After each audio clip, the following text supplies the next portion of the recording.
2+2 is proud to bring you the 2+2 Pokercast, presented by the Pokerstars VIP Club. This week on the Pokercast, Rupert Elder, Bryan Slick updates us on WCOOP, and Chris Jonat co-hosts. Now, here they are. One of them has lived in England, the other one struggles with English. Adam and Chris! Welcome, everybody, to the 2+2 Pokercast, presented by the Pokerstars VIP Club. I am your host, A. Schwartz. Alongside me this week, Terrence is traveling back to Asia for his anti-hibernation in China. Indeed, he's off to Hong Kong. So sitting in with us with Ross China this week is Chris Jonat. Chris, welcome to the show, sir. Thank you, Adam. It's great to be here. You, of course, we've talked to you. We've had you on the show in the past in your capacity at Pokerstars and the poker room operations. You're no longer with Pokerstars. You're back here in the Lower Mainland in Vancouver. And how 5 years, I guess you were over there? Just over 4 years. And, yeah, it was a really great experience. It must have been, right? I mean, you were a Supernova lead, or I was. Yeah, I was Supernova lead. Before you went over, and... What was it? Was it everything you thought it was going to be? Like, what was your general take on spending 4 years in the Isle of Man? Yeah, the first 2-3 years were really great, and then we started getting quite homesick. And yeah, small island, you got island fever, I'm guessing. We did get a little bit of that, and but overall, it was we really did enjoy our time there, and it was a great experience. We picked up a couple kids, a couple of Manx babies while we were there, and Pokerstars was a great place to work. I remember when I was telling everyone when I left here in 2011, I was like, see you in a couple weeks, sort of 50-50. And I felt that way sincerely because I hadn't worked a typical sort of office job before, and I wasn't sure that I was going to take to it. But and did you take that? Poker player, right? You were a musician before. Yeah, so you never really spent 9 to 5 in an office, really. But it was great, and Pokerstars it's a really nice atmosphere there, and I was working out in the poker room, like on poker room operations, so actually working with other poker players, and it wasn't stuffy or whatever. Yeah. And it was really a lot of fun. It was a lot of fun. Happy to be back. Yeah, it's amazing. Vancouver. I don't want to go on a Vancouver speech because I can do that at the drop of a hat. But, right. But when you come back and you're like, I shouldn't have left. But that's the way it goes. I mean, it's an experience that you learn from, I'm sure, a lot. For sure. Speaking of nice cities, I just got back from San Francisco. Was down there for the weekend. That was a lot of fun. Went to 2 NFL games. Very first NFL game, which is kind of weird. Never went down. I've never been to a game. Yeah, and I always thought that the NFL was better on TV, right? Because you get, the NFL on TV now is amazing with the first down, the imaginary first down yardage. You've got all the microphones, that camera that goes over the fields now is amazing. So I just never really thought it was cool, but. The thing that's great, and it's better on TV, I think, but the best part about going into an NFL game is the tailgating and the atmosphere. Like, the first game we went to was the Raiders game on Sunday. They played Cincinnati, ended up getting blown out, so it wasn't much of a game, but the tailgating was insane and the stadium there is crappy. It's like this old, the A's play there as well. I think it's like 60 years old. It looks like it's, going to fall down any minute. And then it has none of the amenities that all the new stadiums have.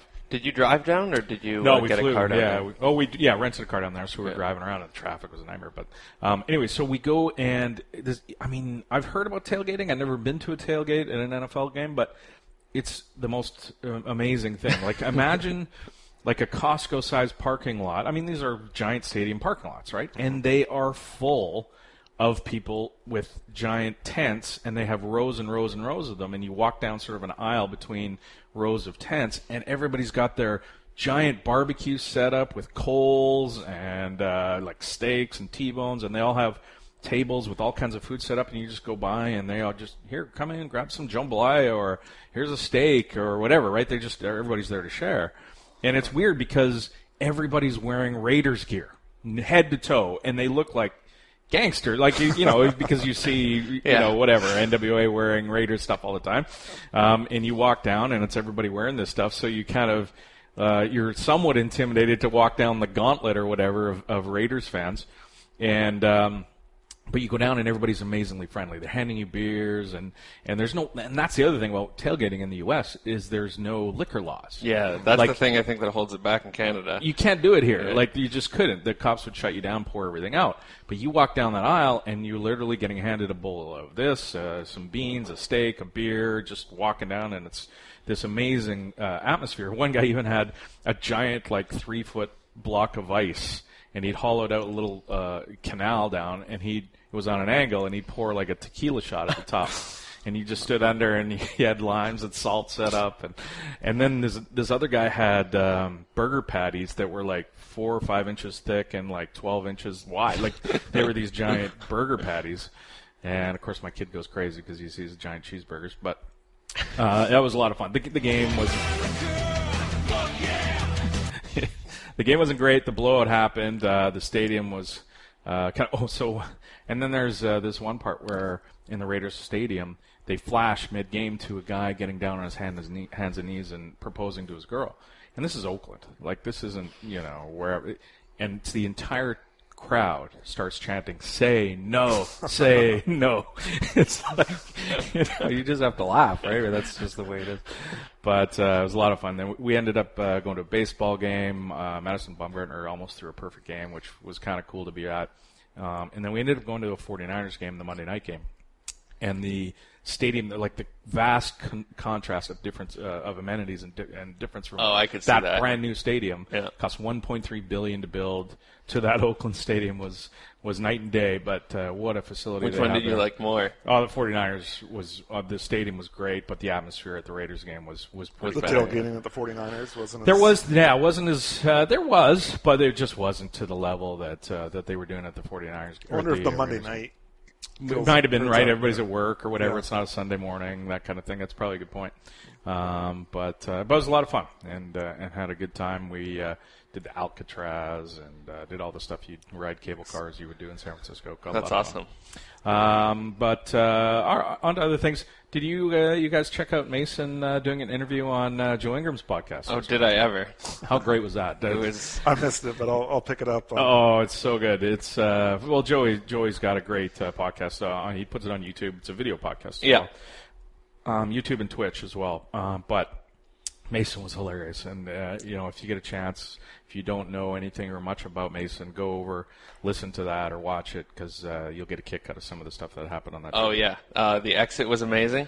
The exit was go. That was so great. And then instead of shutting off, the most epic, leaving the podcast ever. He just leaves his computer on and just walks away. I'm out of here. Yeah, so this happens.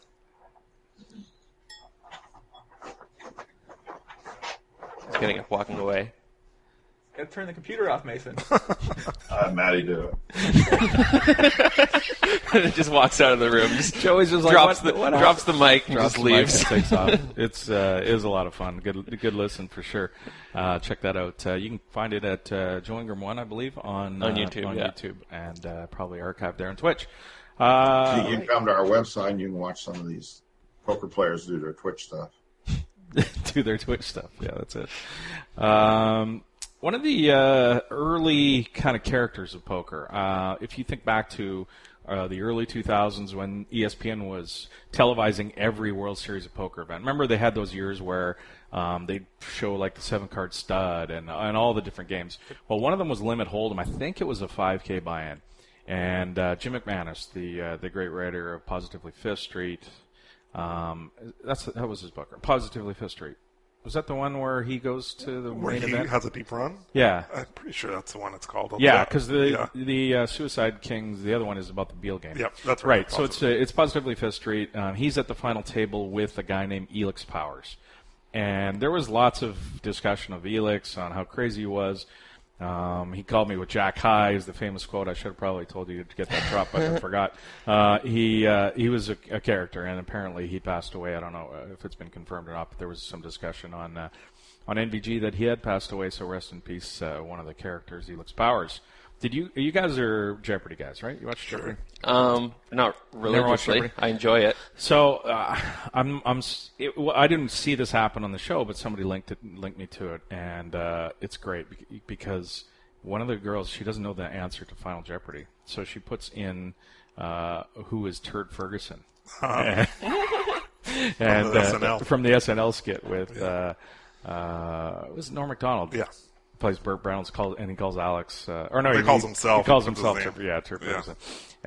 So that, if you get a chance, check that out. That was pretty funny. Okay, so let's get on some other stuff. This week, we're doing this weekly, the Internet Poker's Wall of Fame. Last week, Terrence suggested that we put up Dominic Kofort, so we did from PokerStrategy.com. A lot of people were in agreement with that selection, including Mason, who came in and said that's a really good choice. But this week...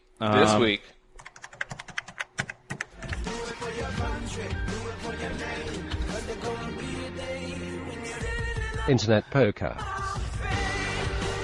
I love your accent on that one. That's classic. That's not me. It's just a voice generator. Disappointing. That's it's my paid voiceover actor. Right. That's right. Highly paid.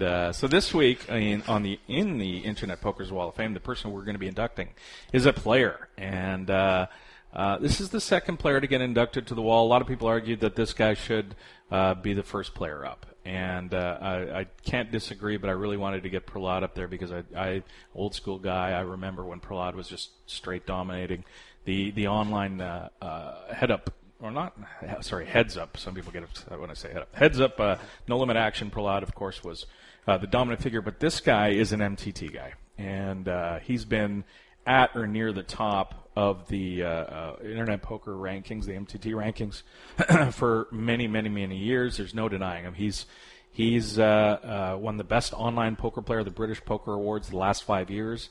He's won a record 25 Pocket Fives Triple Crowns.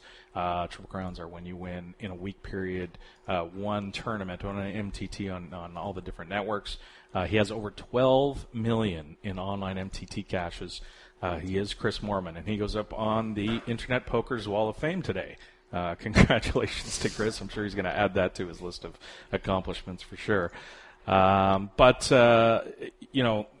when you think about Internet Poker players, you think there's a 1 or 2 or 3 year sort of window that a lot of people have. A lot of people have come along, got right to the top of either cash games, MTTs, moved on to other things, haven't adapted, whatever happens to them. Moorman has been able to stay there for a long time. And I think it's a great choice, also because he kind of represents how online poker is different from live poker. You can just kind of do this long-term, he's in his room or whatever, just grinding. He's not necessarily a superstar. It's not necessarily for him about a big score, one big score. He can, he has the advantage of volume, and he's taken advantage of that. And just the fact that he's managed, you think how much the game has changed over a decade, and he's managed to stay on top. And you can't fake that. When we talk about the World Series of Poker and some of the big names in the game, you kind of watch them play, and you're like, the sample size is so small, and when I hear them talking and see some of their plays, I'm not convinced that they just haven't gotten a little bit lucky. Right. But with Chris Moorman, there's just no way. There's just no chance. Yeah, he's one of the best. He will get up on the Internet Poker's Wall of Fame. All right, so let's get on to some In Case You Missed It. How did he miss the open goal? 6x4, and he comes up 0. Oh, no! Oh, yes, he missed it. He's missed it! How on earth did he miss that? In case you missed it, let's talk some daily fantasy sports this week. It was a big week in DFS. DraftKings specifically had 2 huge events this week. The first one was the first week of the NFL season. They had a $2 million for first place tournament pool. What do you call a DFS? I guess it's a tournament. Contest. Yeah. One was $2 million for first, $1 million for second.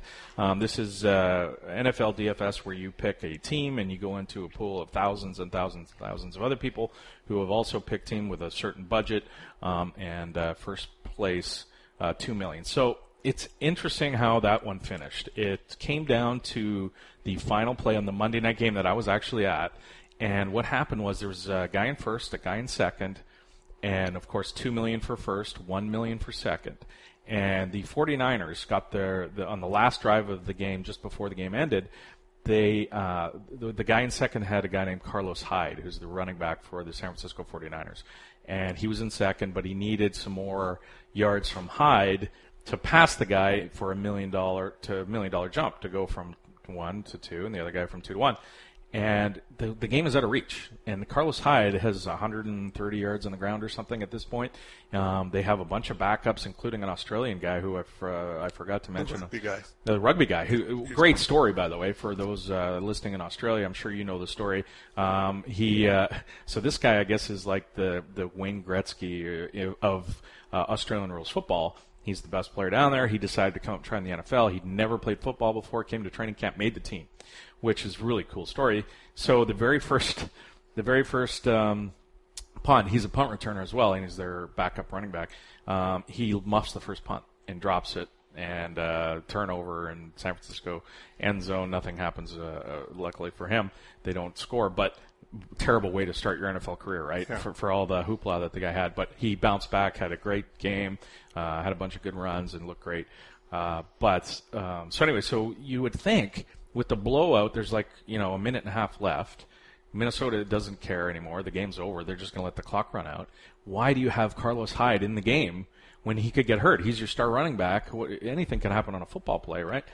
You would have thought at that point, and even I was turning to my buddy, and I was like, why is Hyde in this game? Not even knowing what was happening with DraftKings. But so anyway, he ran. They gave the ball to Hyde. He ran for 5 yards on the second to last play game, because the next play they just knelt down, which they could have done the play before. They could have just knelt down twice and won, but they gave it to Hyde. Ends up changing this contest. The guy goes from $1 million to $2 million on that one play, which imagine the sweat would have been pretty crazy. It's an interesting new development in watching sports that's going to become more and more common as more and more people get into this, where all of a sudden the illogical things are going to matter. Things that have never mattered in the history of sports. Right. Everybody's going to be sweating. And I wonder if it's ever going to affect coaches. You would think not, but they're at least going to be aware that people are going to pay attention to all these decisions in a way that they never did before. And they're maybe going to be a little, maybe he is thinking, I can't take my starter out because people will be outraged. Or, right. I don't think an NFL You would hope that they don't, but you never know. And then what about the upside? DFS is in its infancy, and we have $1 million swings on one play. What happens 2 years from now if some explosion in DFS happens, and that is a $10 million swing? $50 million, whatever. Right. Yeah. Pick a number. And all of a sudden now you've got, let's say it's in baseball, and you've got an error or a questionable hit could swing everything. We'll get to a hit actually in a second that did swing it, but now a guy who's scoring the game in a stadium has to decide if that's an error or a hit, and that changes for some millions of dollars. Or I just think eventually there's going to be a situation like that, and the pitcher all of a sudden throws an 82 mile per hour pitch right down the middle, and all of a sudden everyone's wait a minute, and. I'm not even saying that he'll have done that intentionally, but everyone's going to be looking at it and scrutiny. It's going to happen, just like the logistics of eventually a player's going to make a bad play that coincides with a big swing. And everyone's going to have to wonder. And it's you would hope that there's no relation between the pitcher and the guy who won or whatever. Or if he's a fan, I don't know. It would be weird. So that I thought that was pretty interesting. DraftKings is doing well. They're these giant guarantees that they're doing seem to be working. I think they're driving a ton of traffic to these tournaments. But I always worry about, and I've talked about this on the show before, the fact that when you have a tournament like this with thousands and thousands of players, and you have a situation where the distribution of players to teams makes such a big difference in the relative value of each entry. Who has access to that distribution, right? We always talk about the RNG and Stars or some poker site, and if somebody somehow got the RNG or got the code to the RNG, could figure out what card is coming next. Well, it's like a super user. Well, that is like being a super user. If you have the distribution graph or table of players that have been selected to the giant pool, you can go pick the underrepresented players you're going to crush instantly, right? That's just fact. So if that, how many people have that information? Could you Could you glean that information though, just from what the experts are saying? Couldn't you assume maybe there's everybody's picking along with the ESPN recommendation? Yeah, I think. I mean, there's probably something to that where it's going to have some degree, but you're never going to be able to, guess fully because there's so many different avenues of information now for DFS, right? I mean, you have all these sites that you can pay, ESPN or wherever. There's, I belong to a couple of them to get stuff for football, my year-long football stuff. I mean, there's tons and tons of different places you get info, but. I was in the Starbucks this morning. The National Post had an article, about DFS, and they said they did some research in the first half of the Major League Baseball season. 91% of the profits have been won by 1.3% of the players. Wow! So are those people? Are they picking against the grain? Do you think? I don't really play DFS. I think what happens with those guys is they're really smart guys. They get especially with baseball, you have so much information to process, right? It's not like hockey or football where you have these nebulous stats. Sure. It's baseball is so stat orientated, and you have access to all these stats. So now you can go and manipulate that data and get values relative to what their buy-in is in the DFS. And it's like having a PLO Dream Machine. You can just go ahead and plug in, okay, I need a second base. Here are all the stats for all the second basemen that are available and their associated cost, and it'll just spit out a lineup. I mean, they just build a machine that processes all that data, and then they go ahead and enter their teams, right? So you don't think they're factoring in what the mass public is doing at all? Oh, I think they are. Okay. I think that's part of their part of the algorithm. Algorithm, absolutely, yeah. Bryce Harper is going to get picked more than some other player was. So, yeah, I mean, I don't know what's going to happen. I hope that at some point some of the sites come out and say, look, this information is valuable. This is what we do to protect it. Only 4 people have access to it, whatever. I think at some point that they're going to need to come out and do that. The other DraftKings tournament that I wanted to talk about was they had a $1 million baseball tournament on Tuesday night. And I guess they figured they have a ton more money on the site now, right? Everybody's coming and rush to play the first year of the NFL season, or the first week of the NFL season. We're going to have this tournament. And for the Sharps, the guys you're talking about, it's a dream because you've got all these casual players who went and dumped a bunch of money on there to play football. Oh, I see another $1 million guarantee. But they didn't hit the guaranteed prize pool. There was an overlay. So I think it was 20 minutes before the tournament started, Mike Lee at Go Leafs Go tweeted that there's going to be this overlay, and I ran downstairs, and I don't know and almost nothing about baseball. So I knew there was going to be an overlay. I just went in and mashed buttons for a $20 entry on DraftKings just because it's worth like $6 or whatever it's worth, right? Even if I do a random team.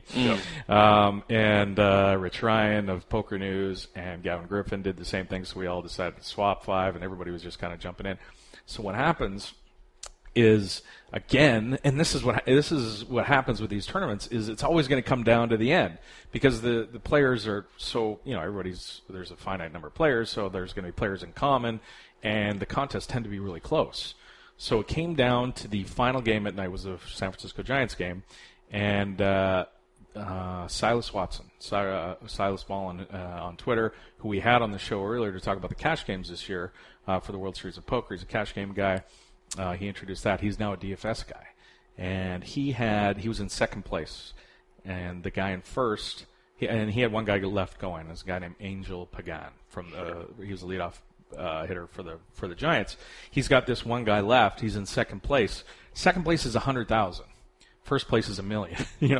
We laugh about poker tournaments when they have that big discrepancy between first and second. Well, this is crazy, right? $1 million to $100,000. So Si's in second.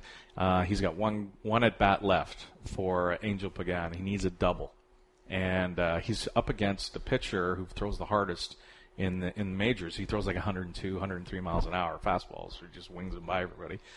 Pagan doubles. That's insane. On his very last at bat, gets a double. Cy goes from 100,000 to $1 million on a bloop double. So it's just becoming standard that somebody out there is making more off of a play than the player is regularly now. Right? Yeah. And not by astronomical amount. Like, what's that double worth to Pagan? Almost nothing. Or $25K in the contract, however. Something like that, right? But the leagues have to love this, right? Like, everyone cares, right? I mean, are you only following because you know him, or is the information really out there? The only reason I was following is because I had that entry. So I had it pulled up, and then I went back near the end of the game, and I went, oh, it's Silas Ballin, who we've had on the show. He's in second. I'm like, oh, wow. And then I checked his lineup, and I'm like, oh, he's got one guy left. So I turned the game on. Right. And people all around, and it's not just Cy. I mean, if you're in 430th and you got a chance to move up $20 if Pagan does that, you're going to be watching. Yeah, it's an excellent point. Who's going to be around watching these games when it's 10-1? This one wasn't, but because just looking for a hit. Just in general, you're only watching that game on Wednesday night, whatever it was, if you are a fan of one of those two teams. Right. You're not just staying up late. I mean, not exclusively, but generally, right? Yeah. All of a sudden, there's this whole another reason. Sports gambling is what we're talking about, really. I mean, that's what it is, right? The DraftKings. I mean, people who say it's not gambling or have their head in the sand. But it doesn't feel like sports gambling ever was I don't know if this is just because it's new, but it feels like it's more accessible to people. Absolutely is. No question about it. It's legal, regulated. You don't have to go to Vinny on the side. You get to play big field tournaments. Your bookie's not setting up like fun multi-table But your edge tournaments. is probably way lower in this, right? Oh, yeah. Your edge in DFS? Yeah, because the bookies are kind of evening it out for everybody. Yeah, I mean... They're taking away a lot of the edge of the sharps. I would actually say... I would probably disagree. I think the edge for DFS sharps has got to be much bigger than it would be for... Then there's so few... That's what I'm saying. I'm saying for the Joe Average. Oh, I see. For Joe Average, you're better off just going to the sports book if you want action. Absolutely. Oh, yeah. Yeah, not playing a 50,000 person Well, to your tournament. point, when you talk about that article and people are... All the money is going to 1% of the people... Yeah. Then you're gonna run into a serious problem. We talk a lot about all the online poker sites. It's the same issue that they have, but it's not even close to that bad. I don't think. But it's right? the same issue of ultimately people play poker. It's not that fun if you lose. Whether you're playing for fun, still if you lose all the time, you're going to quit. Yeah. Will the same thing happen to DFS, or is it? I don't know though, because you're just maybe I do just like pick all Canucks and don't care. You know, and it's $20 and if we light it up, then I got extra reason to be happy, but I'm drawing like close to death. I don't know. Could be. Maybe it's different. Maybe because the interaction of the actual fan experience, like you say, makes it different than the solitary pursuit the poker is, where you're not cheering for anybody but yourself. You don't really. It's not like you could sit on the. Well, you can, I guess, if you're playing internet poker. But I get your point totally. I think that's probably valid too. Time will tell. The DFS is it's fascinating to watch right now. The similarities between the poker boom and the DFS boom that's going on right now. One of the things I saw was that DraftKings is having a $15 million prize pool tournament, $5 million for first. Qualifiers are going on all year at DraftKings. You can get in for I think a quarter to try and qualify for this event. So what happens is they're going to spend 200 qualifiers to Las Vegas for a final qualifying round at the end of the year. This happens near the end of the season. The top 10 of those 200 are going to advance to the grand final in January in LA, and then ESPN's going to cover it. And there's people talking like this is their Chris Moneymaker moment, right? To take this to television, watch somebody's life change in front of you, all people you've never met before. But it's going to be interesting how they, you think back to the Moneymaker years of ESPN and how they did the main event, and it was always the everyman story, right? That's how they painted it. And it wasn't really the pro-heavy kind of thing that they do now. It was wow, Chris Moneymaker, there's an accountant from Kentucky, whatever. Do you think this can be something similar? Do you think it would make good television? I mean, as far as in general, if it would make good television, I'd say if you'd asked me like 2 or 3 years ago, I'd say absolutely not. Yeah. But a couple things that have changed. One is just video games on Twitch and all that stuff. Like, it's just, I cannot believe how big that has gotten. And so there is obviously an appetite for kind of niche broadcasting or whatever you want to call it. Right. Quite a bit beyond what I think people realize. And then the other thing is if you go to ESPN.com, on the front page, there's almost always some fantasy content. Yeah. And so they are so motivated to cross-promote. It's already a big part of their platform. So anywhere you watch any type of sport, there's some sort of DraftKings promotion. Right, but I'm not even talking about advertising. I'm just saying they have editorial content about who you should pick this week. Well, that big deal that they did with ESPN for hundreds of millions of dollars. Remember, they did some deal with Disney, or I can't remember who it was, but it ended up being a lot of partnership with ESPN. Yeah. And how valuable is that for DraftKings? But ESPN is not putting here's who you should pick this week in fantasy as like its second or lead story on its website if it's not getting a ton of hits. Right. So they're already invested. I just feel like, I mean, compared to poker, like I remember even during the peak years, there was like a ESPN poker site, but you had to kind of like dig to find it. Yeah. And it was updated once a week or whatever. Right. You know, I think everybody's aligned to want the same thing. So I think you got to think it's got a real shot. But I think your point of like, what narrative are they going to use? Because it's going to be a sharp that wins this thing. Think right? so? Doesn't it? I mean, I don't know the rules of it, but I don't know either. But you would hope that it doesn't, and if it does, hopefully they don't paint. I mean, I don't want to say that actually, but how they go about broadcasting is going to be interesting, like I was saying, because do they go and just do? Because it's hard to do live, right? Mm-hmm. I mean, you can't show a guy picking his lineup live for obvious security reasons. The guy next to you would know who you're picking. That's not going to work. So how are they going to do it? Are they going to do it delayed, or can they sequester the contestants or something? Maybe they do that, because does it matter 5 days? You know, if you're watching this as a sports fan and it's 5 days ago, you already know who won and what a guy did. You're going to know who ended up winning this. Or I don't know though, because it depends on so many little. You don't remember who whether Frank Gore does he still play football? He does, Whether he got 40 yards or 45 yards. Yeah. Do you know what I mean? Yeah, like you don't remember true. at all. So I think they could still do a pretty compelling. Yeah, if they do it narrative. a few days late. Yeah. But yeah, do they go and take these 10 guys and take cameras to their hometown and watch them go to work and come home? Oh, and yeah, they do. They're going to do that, right? Yeah. I mean, so it's the marketing value for DraftKings for that 1 hour ESPN show is incalculable. I mean, if that gets heavily promoted on ESPN and they give it a great slot on some great time zone, I don't know when it would be, but if they drive a ton of traffic for people watching that show, DraftKings is just they're getting their money back instantly. It's not hard to imagine that it could be their moneymaker moment. Obviously, who knows? Yeah. But it's not hard to imagine that. It's more dramatic, 25 cents into $5 million, whatever, and I think it's less intimidating than poker is to someone who's new. Like, so? if you watch that, you're like, all I have to do is go on and select random people. Like, there's no like throw darts at the board. Yeah, there's no exposure. If I end up sucking at this, I'm not. I'm not going to Facebook share my roster or whatever. Right. And plus, everybody thinks they know sports. Yeah. Even more than poker. Everyone thinks they can play poker, but everybody thinks they know what they're doing in the sports for sure. And I just think people are going to get bored if all your friends are doing it. Yeah. I don't. It's going to be interesting to see what happens with this. I'm looking forward to it. I might even try and enter a couple of those myself for a quarter and see if I can't bink something. Yeah, I've never submitted a lineup to any sort of fantasy sports. I'm tempted to. I don't even have cable, so you're gonna. I don't think you need cable. Yeah, you can just study the numbers. Well, yeah, and you don't need to sweat it either. What happens, right? It's not like poker where you need to be in the moment. You can just set your lineup like that baseball one I did the other day. I didn't even watch any of the games. I just set it and went and ended up sweating the last game for Silas. But anyway, it'll be interesting to see what happens. Silas, I think he went to the same high school as Ben Solsky, and I think might have taught him poker. Are you serious? Yeah. I can't remember if we asked him about that. They grew up together. Oh, yeah. They look like brothers, and I guess, he's some sort of savant, I guess. Nice. In case you missed it, the ESPN World Series of Poker coverage, main event coverage, is underway. The first 2 episodes were up on YouTube for those who watch it there. I ended up watching it last night. It's so great. I love this time of year when the main event coverage comes on. You hear Blonde and Norm's voice, and it's just like it's great again. I love it.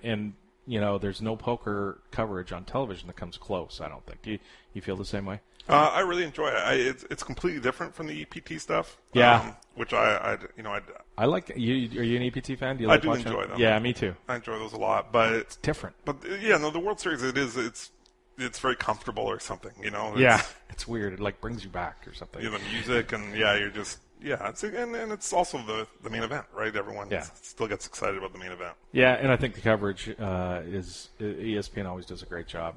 There's obviously things that you would want, and it's because it's sort of the shining beacon for poker television. You always think, it should be this, or this, but and it seemed like this year they were getting back more to the things that we talked about before, getting away from the UTG +1 and. Well, I could not believe how little strategy. Wasn't it great? I loved it. Because for a few years you could see them trying. Yeah, they bring Antonio and Phil in. Bother? Yeah, that's not the point of this broadcast.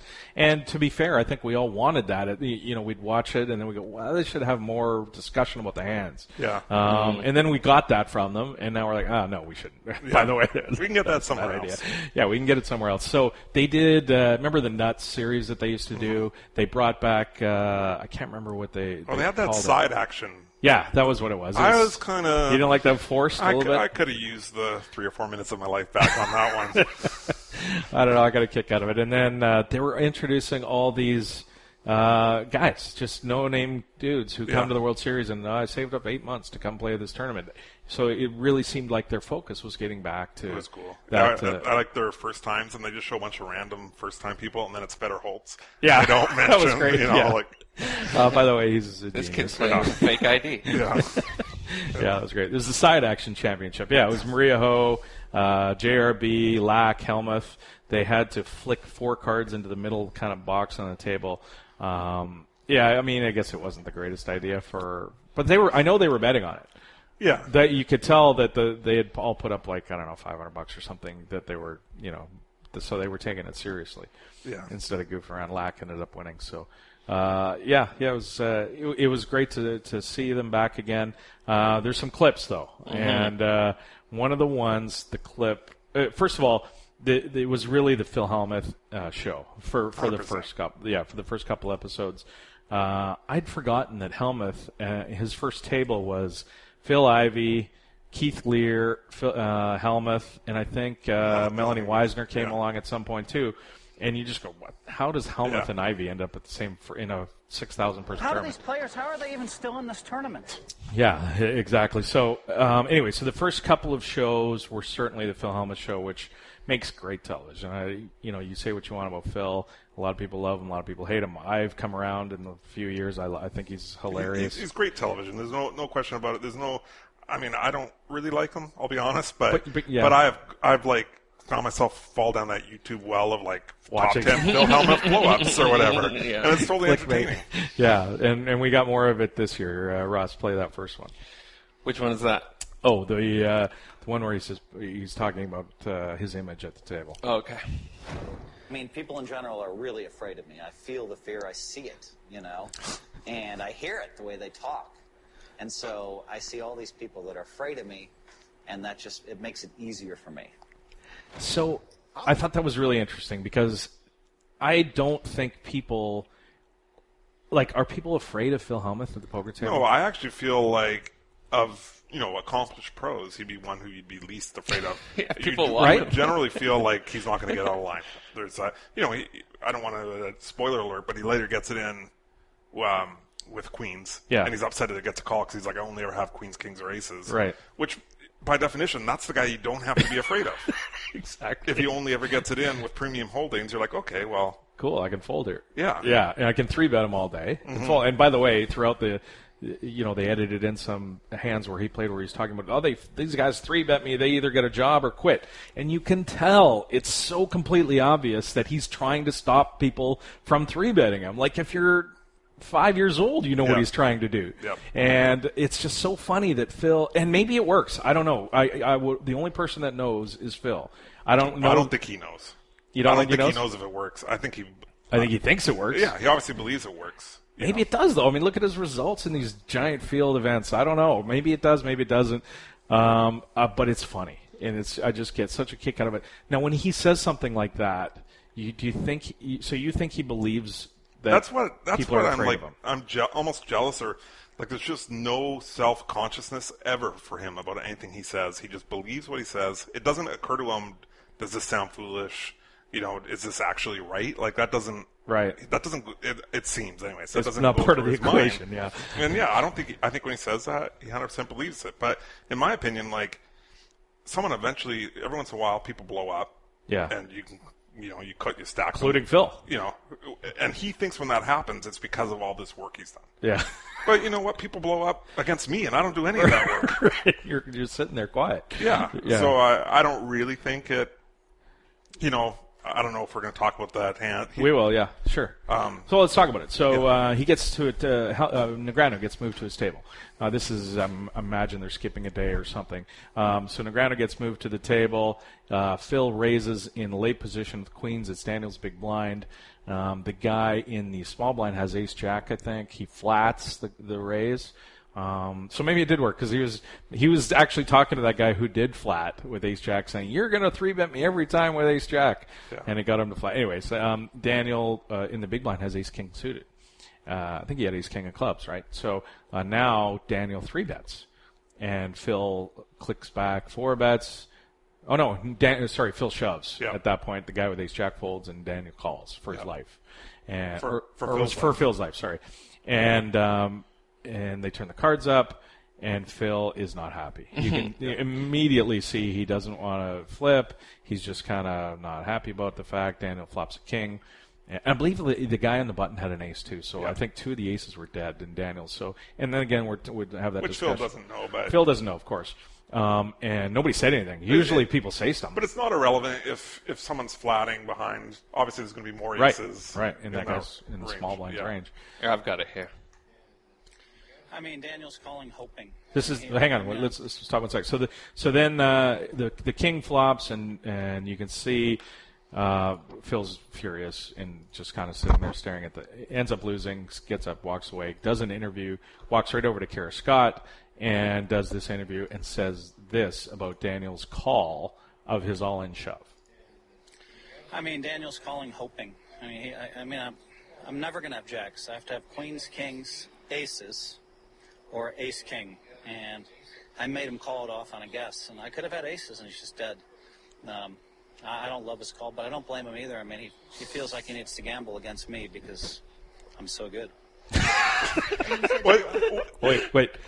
Oh, wait. Oh, I got to skip ahead now. There's another part. That's first, let's talk about that first. So I love that he actually believes, and you can tell the way he's talking about it, that he believes it. That Daniel Negreanu needs to get lucky because he's so good. But what I don't understand is, does it not occur to him that let's give Phil queens, kings, and aces. Yeah. That Daniel still might be getting the right price to call. With ace king, yeah. Like he just doesn't think that way at all, which makes you go, how is he so successful? And I agree, he's obviously a very good poker player. I'm not trying to. Yeah. But it just doesn't compute to me how he is. Right. But again, I don't know if that's really how he feels. If he goes home and thinks about it, does he realize, okay, there wasn't that much behind, there was a lot already in there.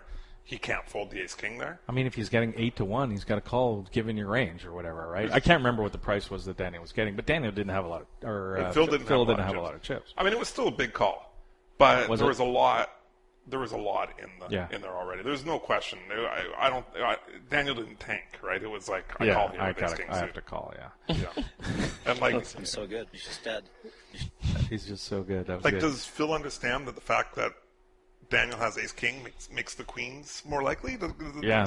Right. That it doesn't occur to him that. Yeah. So when you say does he believe it, you want to believe that in the moment you can tell the emotion is raw with Phil, that his true feelings come out. Like it's really hard to put on an act in that spot, right? I mean, I think he's being honest there. If I had to guess. I think he's being honest, but he might also be seeing red, and maybe he can come down from it. And I just can't believe he doesn't understand that if you're getting a price to call against a range, you're going to call. And sometimes it's personal. And sometimes it's going to be aces. And but that's poker. That's the way it goes. Yeah. Do you got the second part of the clip, Ross? Yeah. I don't love his call, but I don't blame him either. I mean, he feels like he needs to gamble against me because I'm so good. And you said you were only all in twice this entire tournament. So, how are you feeling about your play this entire time? You can't use the word deserve in poker. You just can't use it. It feels to me like I deserve to still be in there. I feel like I'm playing better than everybody else right now. So that's great. You can't use the word deserve in poker. You just can't use it. But I deserve to still be in there. There's not even a but. Did I say but? Yeah. It's No, just like, sorry. it's like, that's like misfiring neurons or something, right? Like to put those two sentences back to back. I don't understand. Oh, God, it's so great. I just love it. You can't use the word deserve in poker. I deserve to still be in there. It's just so good. I can't get enough of it. I love that the camera's on them. And, it's go check it out. Go watch episode 1 and 2. It's really entertaining television like it always is every year. Hopefully, it continues to be that good, and I'm sure it will. Even though those guys, well, one of those guys, spoiler alert, goes on a deep run, of course. But Phil won't be around too much longer, I don't think, because remember they skipped the first few days now. Well, he busted. We watched him bust. Oh, of course, yeah, we busted him, yeah. But they skipped. We just talked about the fact that he got busted. So they skipped the first. 3 days now? So they're right to day 4. Now you get into hopefully some of the story building that they're going to do, and maybe they got lucky with some of the people who went on deep runs. I'm sure there's going to be a ton built around Daniel, of course. The rest of the way, which is good because Daniel makes good television. I think that's. I really liked starting on day 4. I don't know how you felt. I like about it. Now I like watching. Well, I just want more. So right. Yeah, I don't mind the 4, but I also want 1, 2, and 3 where a guy walks in a Sylvester costume, and I want all the guy with the suspenders Wrestling and no mask. shirt. Remember that guy who jumps up and down. I love all that stuff. Sure. So I miss that, but if it means that we're getting more deep poker, that's fine too. I guess it's a trade-off. In a perfect world, we'd get it all, but I understand that there's constraints on how much they can show. So, but looking forward to it. Can't wait to see more stuff come out. In case you missed it, microgaming is going to allow frequent screen name changes by the end of the month. Players will have the option of making this change every 30 days or once every 1,000 real money hands, depending which comes sooner. So, literally, I guess you could do it every few hours if you're super multi-tabling and getting 1,000 hands every few hours in. You can change your screen name. We've had this discussion a bit, but I want to get your impression because you're a guy who came from poker operations. There's a large concern in the online poker community that a lot of the tools that people are using are becoming too advanced, too far. It's changing the game to the point where a recreational player can't win. This is sort of a way that they think is going to help that. Yeah, I think, first of all, I thought that thread was really interesting in that haven't read it recently, but the first reactions from players were all, this is a good change. And I think that's a different reaction than it would have been a couple years ago. So I think there's a real sense in the community that this is a problem. And not just about tools either, but also about predatory behavior. Seed scripting, things like that. Sure, or even just excessive bum hunting. I don't really like the every 30 days or every 1,000 hands because it lets the pros have way more name changes than the rec players. That's kind of a weird quirk to me. Why not just make it a time thing? But in general, I think bots or AI, that's the thing that scares me. And I don't think the name changes, that's not going to stop that. Right. It does, obviously. In fact, it probably hurts it, right? The detection of bots. It hurts the detection. Is going to be more difficult with name changes because it's not just the sites that's trying to stop the bots. When that's happened in the past, people have noticed stats that are very similar, brought it to PokerStars' attention. We had the bot thing going on last year. So if you have frequent name changes, it's easier for bots maybe too. Oh, and maybe if you have a GTO bot, it's going to do even better because you're not going to have those. If there's no exploitative identifiable, play, anyways, right? If it's all just GTO play, then the humans are even farther behind, or whatever. With software like Poker Tracker, every time they make a new name, would it come up as a new player in your device? How would you know? Software? How would Poker Tracker know? Yeah. So maybe as far as detecting bots, which is the big or collusion or whatever. Yeah. Maybe they should do something like you can have. There's like a true identifier that a person who wants it can have after the fact, right? A week later or whatever. Later. So you can have a Poker Tracker database that has one person's history, but you have no way to see who that is now. So then that goes to stopping collusion, but the larger problem of the way that online poker is changing because of these tools doesn't get addressed by that. It's still, there's some for sure. It depends what tools, if you're talking about seeding scripts, for sure. And if you're talking about data mining, for sure. Yeah. It does solve those things. I don't think it solves I don't really know enough about bots in terms of how much they're using people's stats. So Right. a bot that uses people's stats, then sure, That's going to help that'll stop them. But just a true, I mean, I feel we use bot as this catch-all word, but I'm actually more worried about these programs like the Poker Snowy type programs. They can play by themselves. They don't need the data as much of the data, more as... Or you don't even necessarily, it's not actually a bot, but you've got it on your other computer, and Right. you're entering the situation, and it's giving you in real time. GTO, yeah. Dream machines are called, right? I guess, yeah. Sure. And so that's not going to get solved per se, but... Is there a way to solve that? I mean, is online poker doomed by technology? I hope not. I'm a big fan of the industry. I think it's... I mean, it depends how much, too, like, you think that winning human beings are a part of a healthy poker industry, right? Because, really, I guess for the sites, what does it matter? As long as their reputation is upheld. I guess it matters in signing future players up. Like, if there's a general feeling out in the world, in the poker world specifically, that there's no way to beat, I got to go online and play against a GTO machine, then I'm dead. Yeah. But if you have a site that proactively goes after and gets rid of and distills it down to human decisions as much as they can, and we haven't really seen, I mean, hopefully that's going to come in the future. For me, I really want to see humans making decisions and humans only, and I'd love to see all the HUDs and everything taken away. And I know it's not a popular theory for a lot of people because it's getting more popular. Yeah, and we'll see what happens, but I don't know that it can be achieved either. Like, can we distill it down to with the way it was right at the beginning of online poker? When you think back, I mean, I was playing there.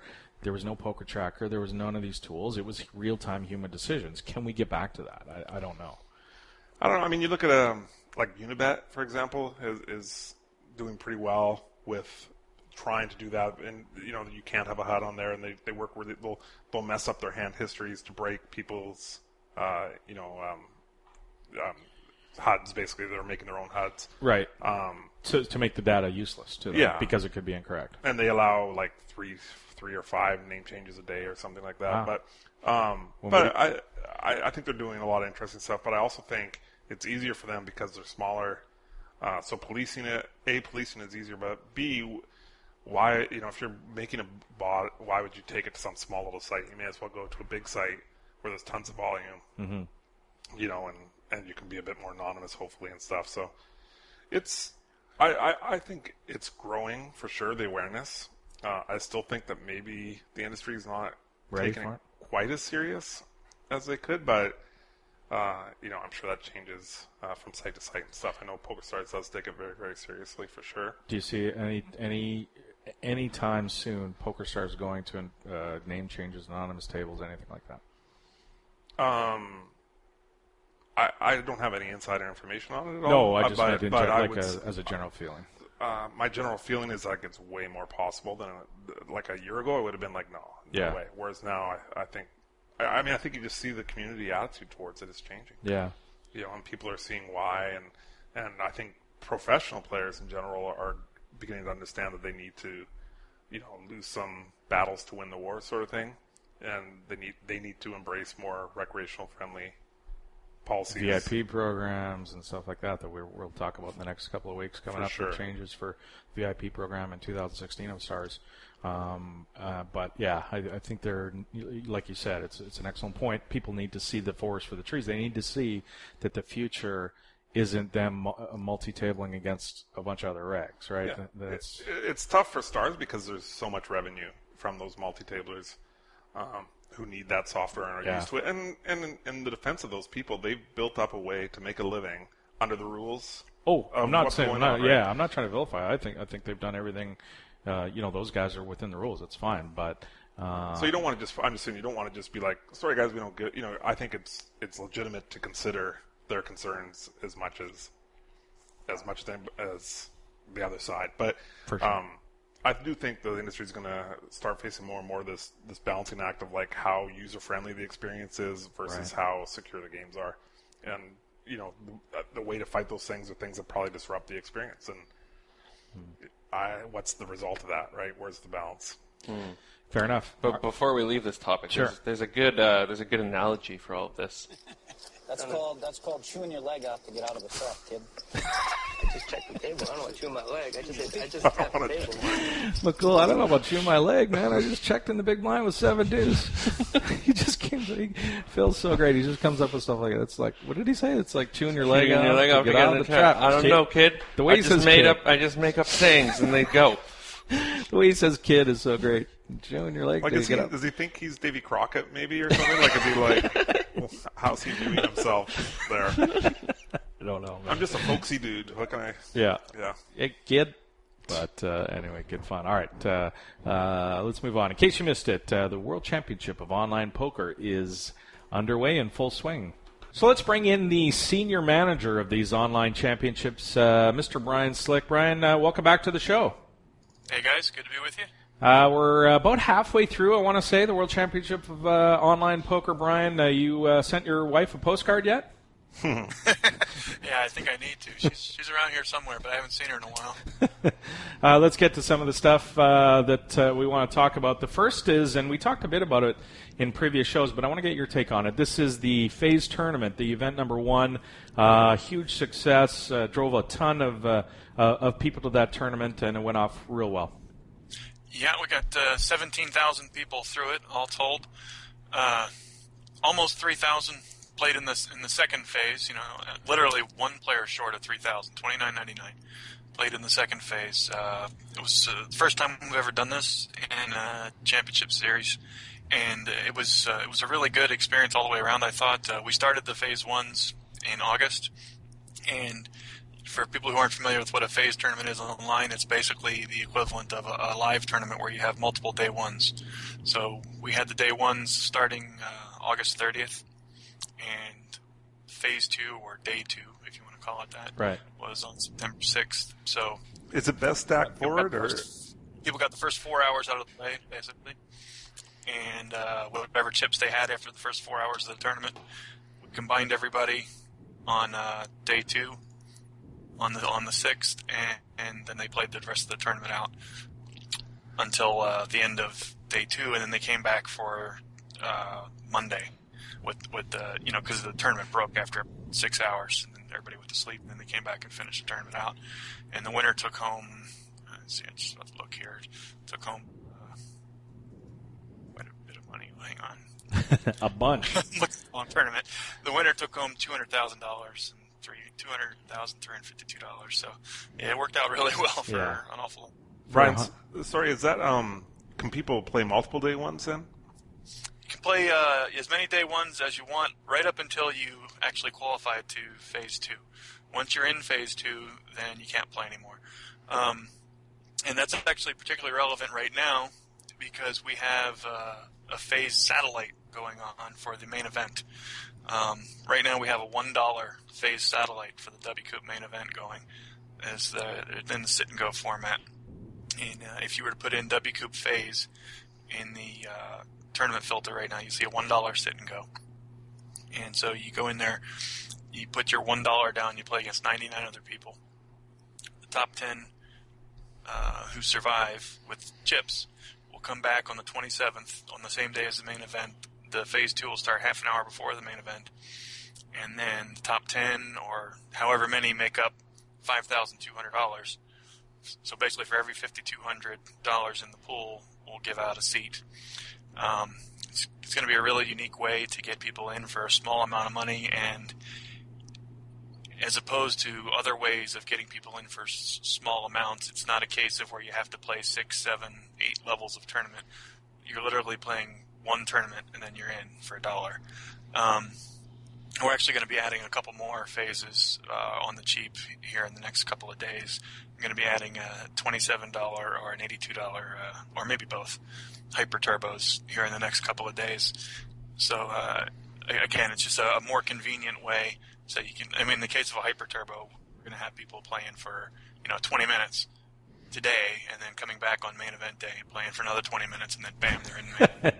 That is hyper. Speaking of turbos, a lot of them are removed this year from the World Championship of Online Poker. I didn't see a lot of them. I think you had the Zoom and the wrap-up as turbos. The rest of them gone. Can you talk about the decision to remove the turbos? Yeah, well, with the advent of T-Coop a few years ago, and just with us being able to have better late registration and a better ability to get players involved in the tournaments and just wanting to focus more on the championship element of the series. Over time, within the Booker management team, we just felt that turbos don't really have a place in WCOOP. Like I said, we have an entire series devoted to turbo play, and so, like I said, except for the Zoom tournament, which is still fairly deep, and the wrap up, which is meant to be a bit fast and just kind of a one last gasp, have some fun, celebrate the end of the series. We basically just decided to get rid of them. We do still have some structures that are quite fast in terms of being faster than most of the rest of the tournaments. Some variable level times tournaments in there. Like, for example, there's one in there that's actually ultra deep, 50,000 starting chips, but the level times are actually quite fast. So that tournament won't take all day. It won't even take a full 2 days, I believe. But kind of going along with that, Brian, there's 3-day events for the first time. I'm curious, have you had player feedback that people want that extended? Because sometimes I think there's an idea that people would, don't like how long it takes to get to the money. Some segment of the player population, right, doesn't want to play that. Yeah. Like Adam, for example. Yes, for sure. It's actually interesting. It's one thing I literally have never heard a complaint from someone who's actually played on day 2. We have heard complaints occasionally about the length of tournaments, but it's generally people complaining before they play. I've never heard a complaint from somebody who's made a final table.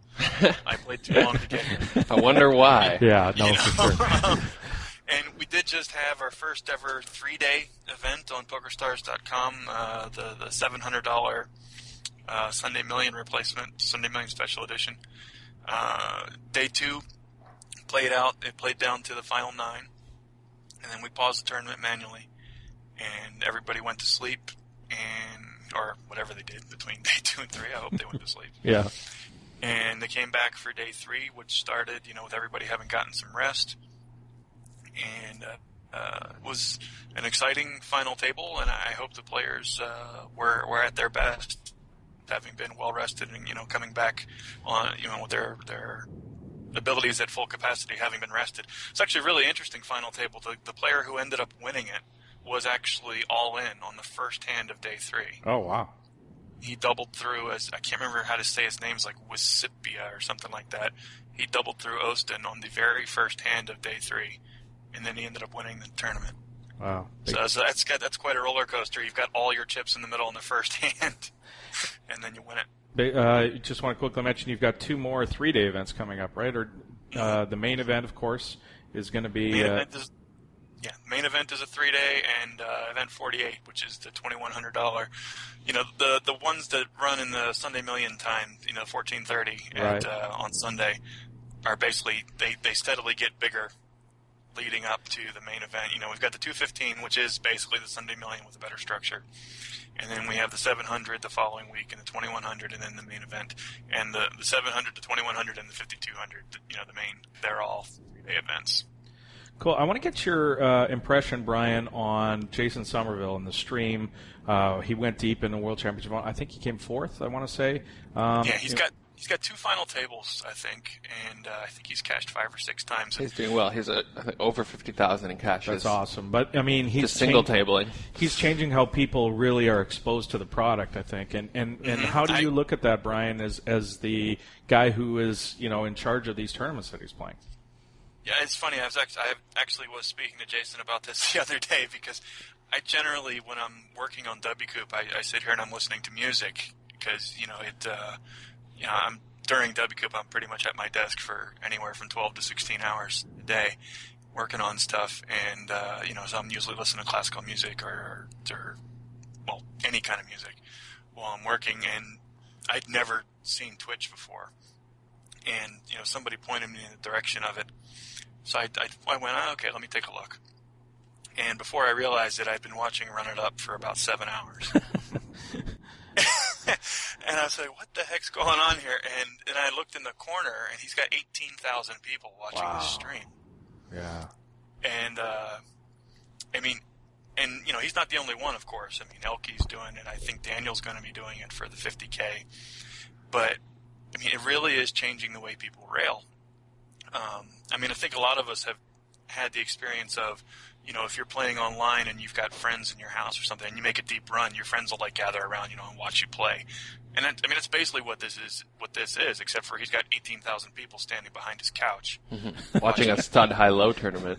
Yeah, and, you know, and they've kind of built it into a community, you know, and he's really, Jason in particular, and I'm sure the other guys are doing stuff similar, but he's really built a community around what he's doing, you know, and with the clothing and all this stuff. And we had a really interesting thing happen with one of our regular tournaments a while back. It was like 2 or 3 days ago. Jason decided to do something bizarre, which was he just picked one of our regular tournaments on the schedule, a $27 stud tournament. And he told his listeners, or viewers, or whatever you want to call it, go and play this tournament. If one of you wins it, I'll double the prize pool. Wow. The double first prize, yeah. Double first place. So this tournament normally averages 50-some people. Jason sent his throng to go play in a tournament. Got 190 people. Wow. And so I was just curious. I went back through our records and looked. And I stopped looking at 3 months, but I looked 3 months back, and that was more than double the number that tournament had gotten in 3 months. So, you know, the regulars who play this stud tournament are probably looking around at the tables going, what the heck's going on? Where are all these people coming from? Yeah, the prize pool was up around $5K when it's normally $2,000. And that's just the power of one very popular person on Twitch saying, hey, go play this tournament, and if you win it, I'll give you some extra money. So do you think there's potential in Twitch to actually grow WCOOP then? Or Absolutely. I mean, I think there's enormous potential for it. And, you know, I mean, if we have somebody popular who's either playing, you know, one of these big final tables or watching and commenting on a big final table, I think it could do nothing but good for us. And, you know, I mean, one of the things that I do every year with WCOOP is speak to our Team Pro folks and arrange for either myself or one of my colleagues, you know, speak about which hosts we want to do various things. And like I said, if we don't have a popular Twitcher playing in the final table, something like the main event for WCOOP or Scoop or TCOOP, then I would certainly say that, you know, it'd be good to at least have them hosting or twitching so that we could have people do that. Because another good thing about that is if somebody can't be watching the final table because they're at work, because they can't open the Pokerstars client at work, well, you can open Twitch. It's just on the web. Yeah. You know, it's not a poker client. Right. It's just a web browser. So if we have that sort of situation where we have somebody twitching the final table, then that's great. You know, and like I said, it can only help to spread the message. Brian, I want to ask you about Event 47. This is the biggest buy-in in the history of online poker this year. It's the $50,000 high roller, goes down Sunday. It's a $1 million guaranteed prize pool. How excited are you guys about this? And I want to get to another thing that you guys got going on, which is this betting. You can bet on the entrance through the sportsbook, I believe. Mm-hmm. Yeah, it's really interested to see how big this tournament gets. I mean, a lot of people are. There's only 6 people registered right now. I mean, obviously, expect that to get much bigger. I think that a lot of people who are going to play are kind of hemming and hawing and waiting to see who registers and you know, trying to decide when they're going to register and all that. The betting market, I think, is really interesting, and you know, there's been a lot of discussions in email and whatnot about how they're going to set the lines on these players and who's done well recently and all this sort of thing. I don't know which will be more interesting, you know, the money that comes in on the betting line or the action on the tables. But yeah, I got $51,000 for an online tournament is really quite something. Have you got a gut feeling, an over under on how many runners we'll see? Yeah, I do. You going to share it with us? Yeah, 42. 42 is your total. Nice. 42 is my over-under, and I'll take the over. That'd be over $2 million prize pool. I'm guessing around, $2 20 million. No. That'd be 2.1. 2.1 million. Yeah, I can do math. First prize around 300,000-400,000, something like that. Does that make sense? That's my gut. I have a feeling that's what we're going to get. I could be completely wrong. If we got 42, I'll tell you what first place would be. Hang on. 42 would be 2.1 million in the pool. First prize would be 777,000. Oh wow. Nice. I like that big first. I like the top heavy. That's my favored distribution for MTTs. It's a good day's work. It is a good day's work. I want to ask you about some of the lines, though. You said there's a lot of discussion about it. Interest. So this is basically, the line is to finish in the top 3, right? It's like a show. If you're betting on horses, it'd be like to bet this guy's to show. I think that's how it works. Is that right, first of all?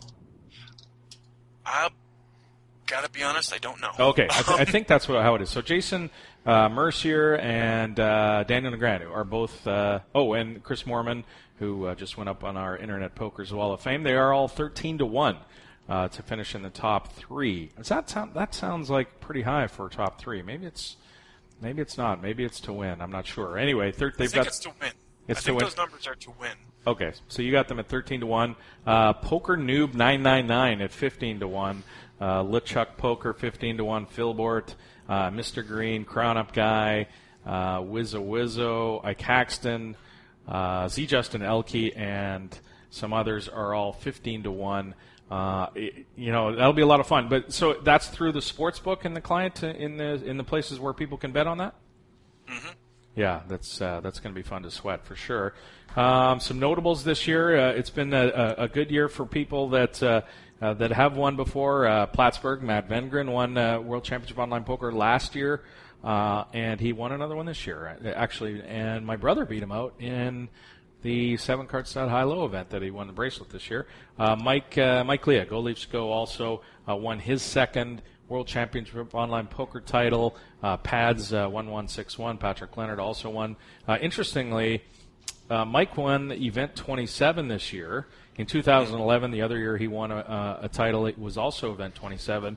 He grew up in Toronto. His hockey hero was Daryl Sittler. Poor guy, he's a Leafs fan. His hockey hero, Daryl Sittler, also wore 27, so I thought that was interesting. Did he win it with 7 deuce?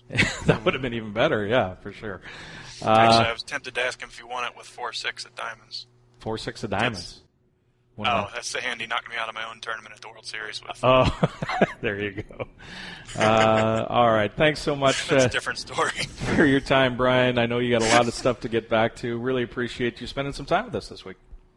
Absolutely. It's always my pleasure, guys. Take care, Brian. So I want to talk about the turbo thing real quick.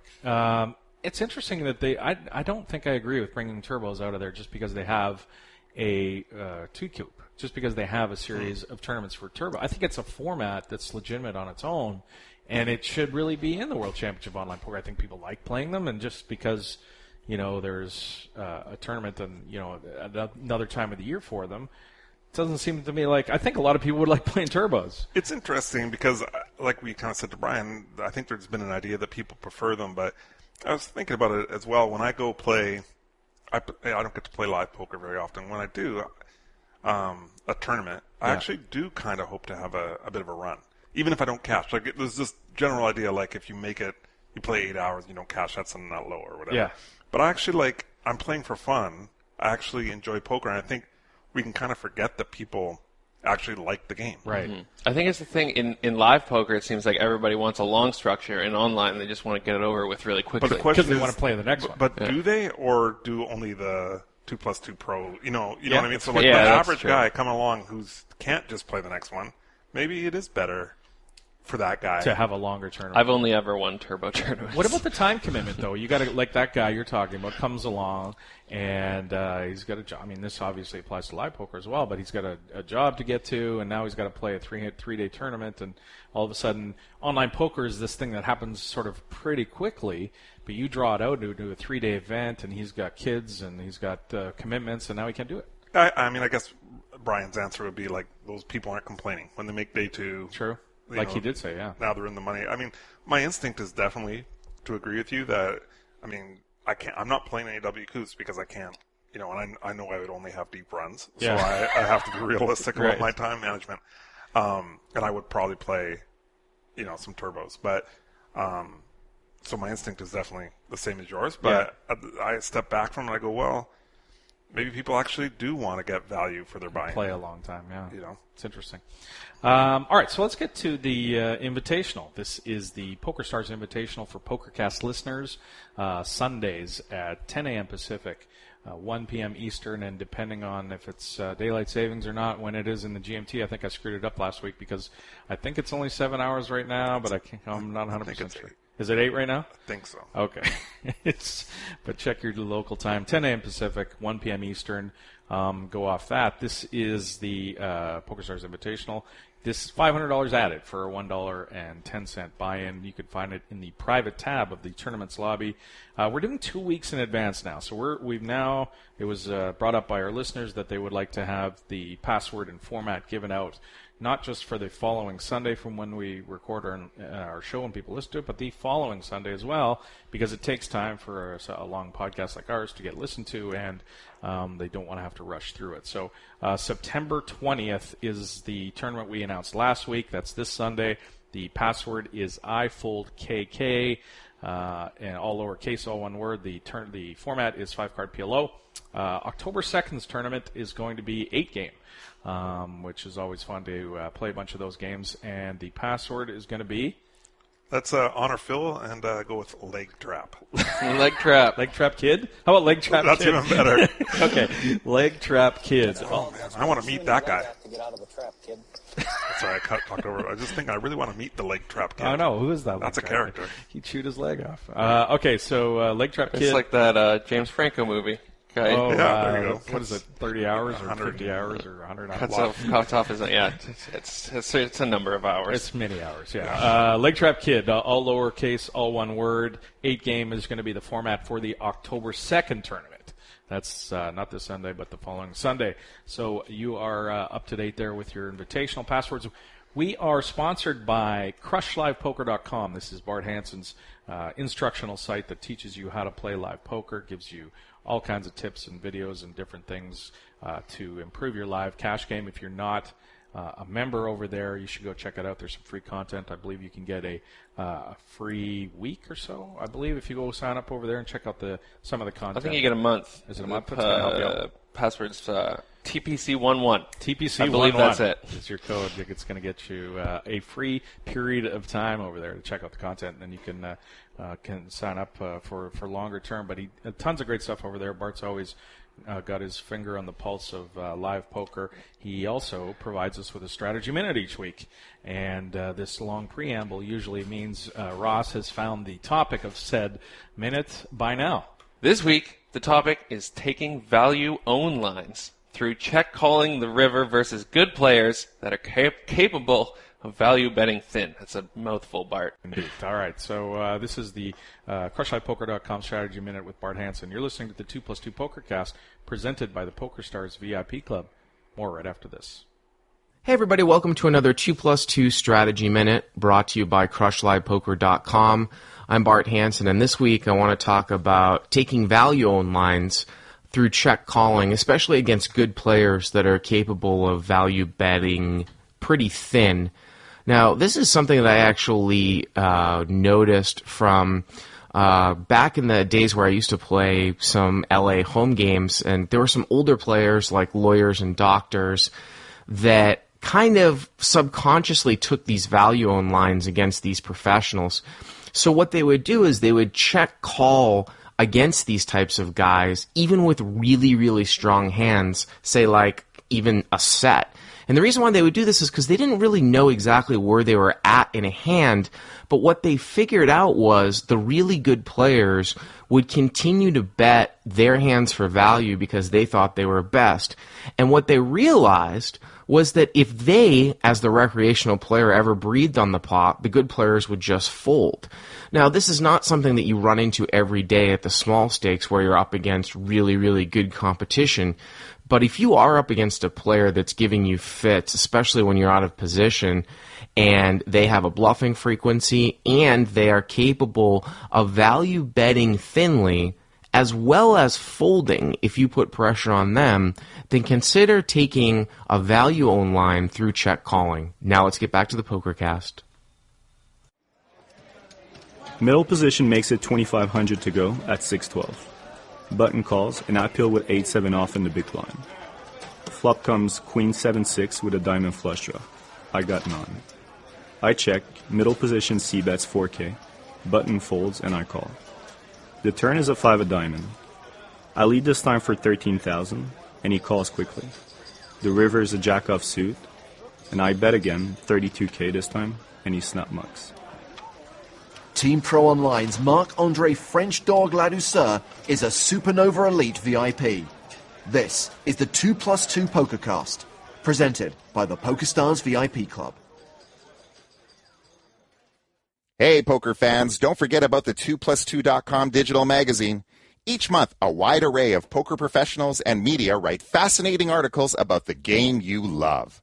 Want to learn about big blind versus small blind hand ranges? How about optimal Jeopardy daily double strategy? Topics like those and many others are covered every month. Head on over to 2plus2.com to see what the magazine has to offer this month.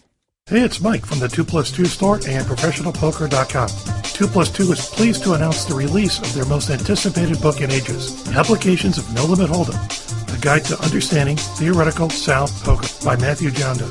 This book will give you the ability to create the bet sizings and ranges which will beat the better players.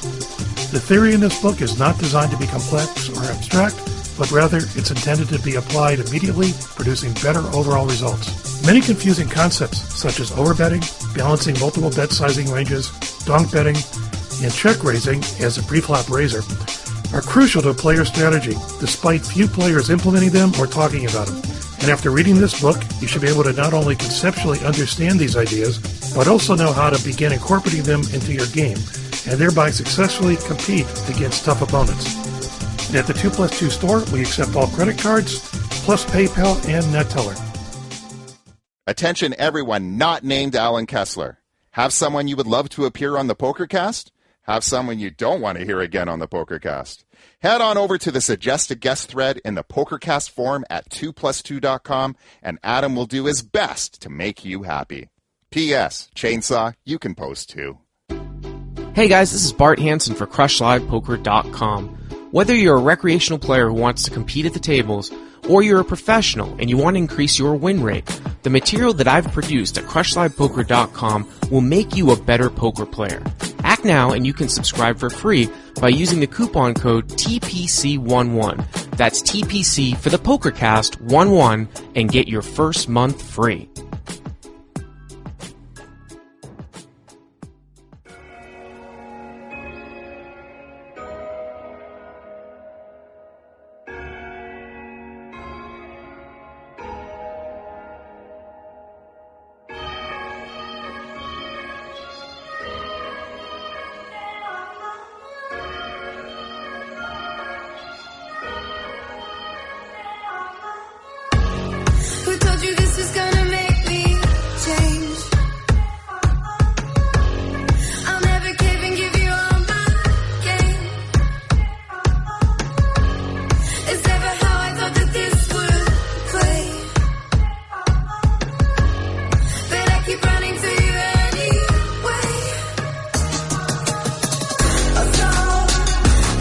Back to the 2+2 Pokercast, presented by the Pokerstars VIP Club.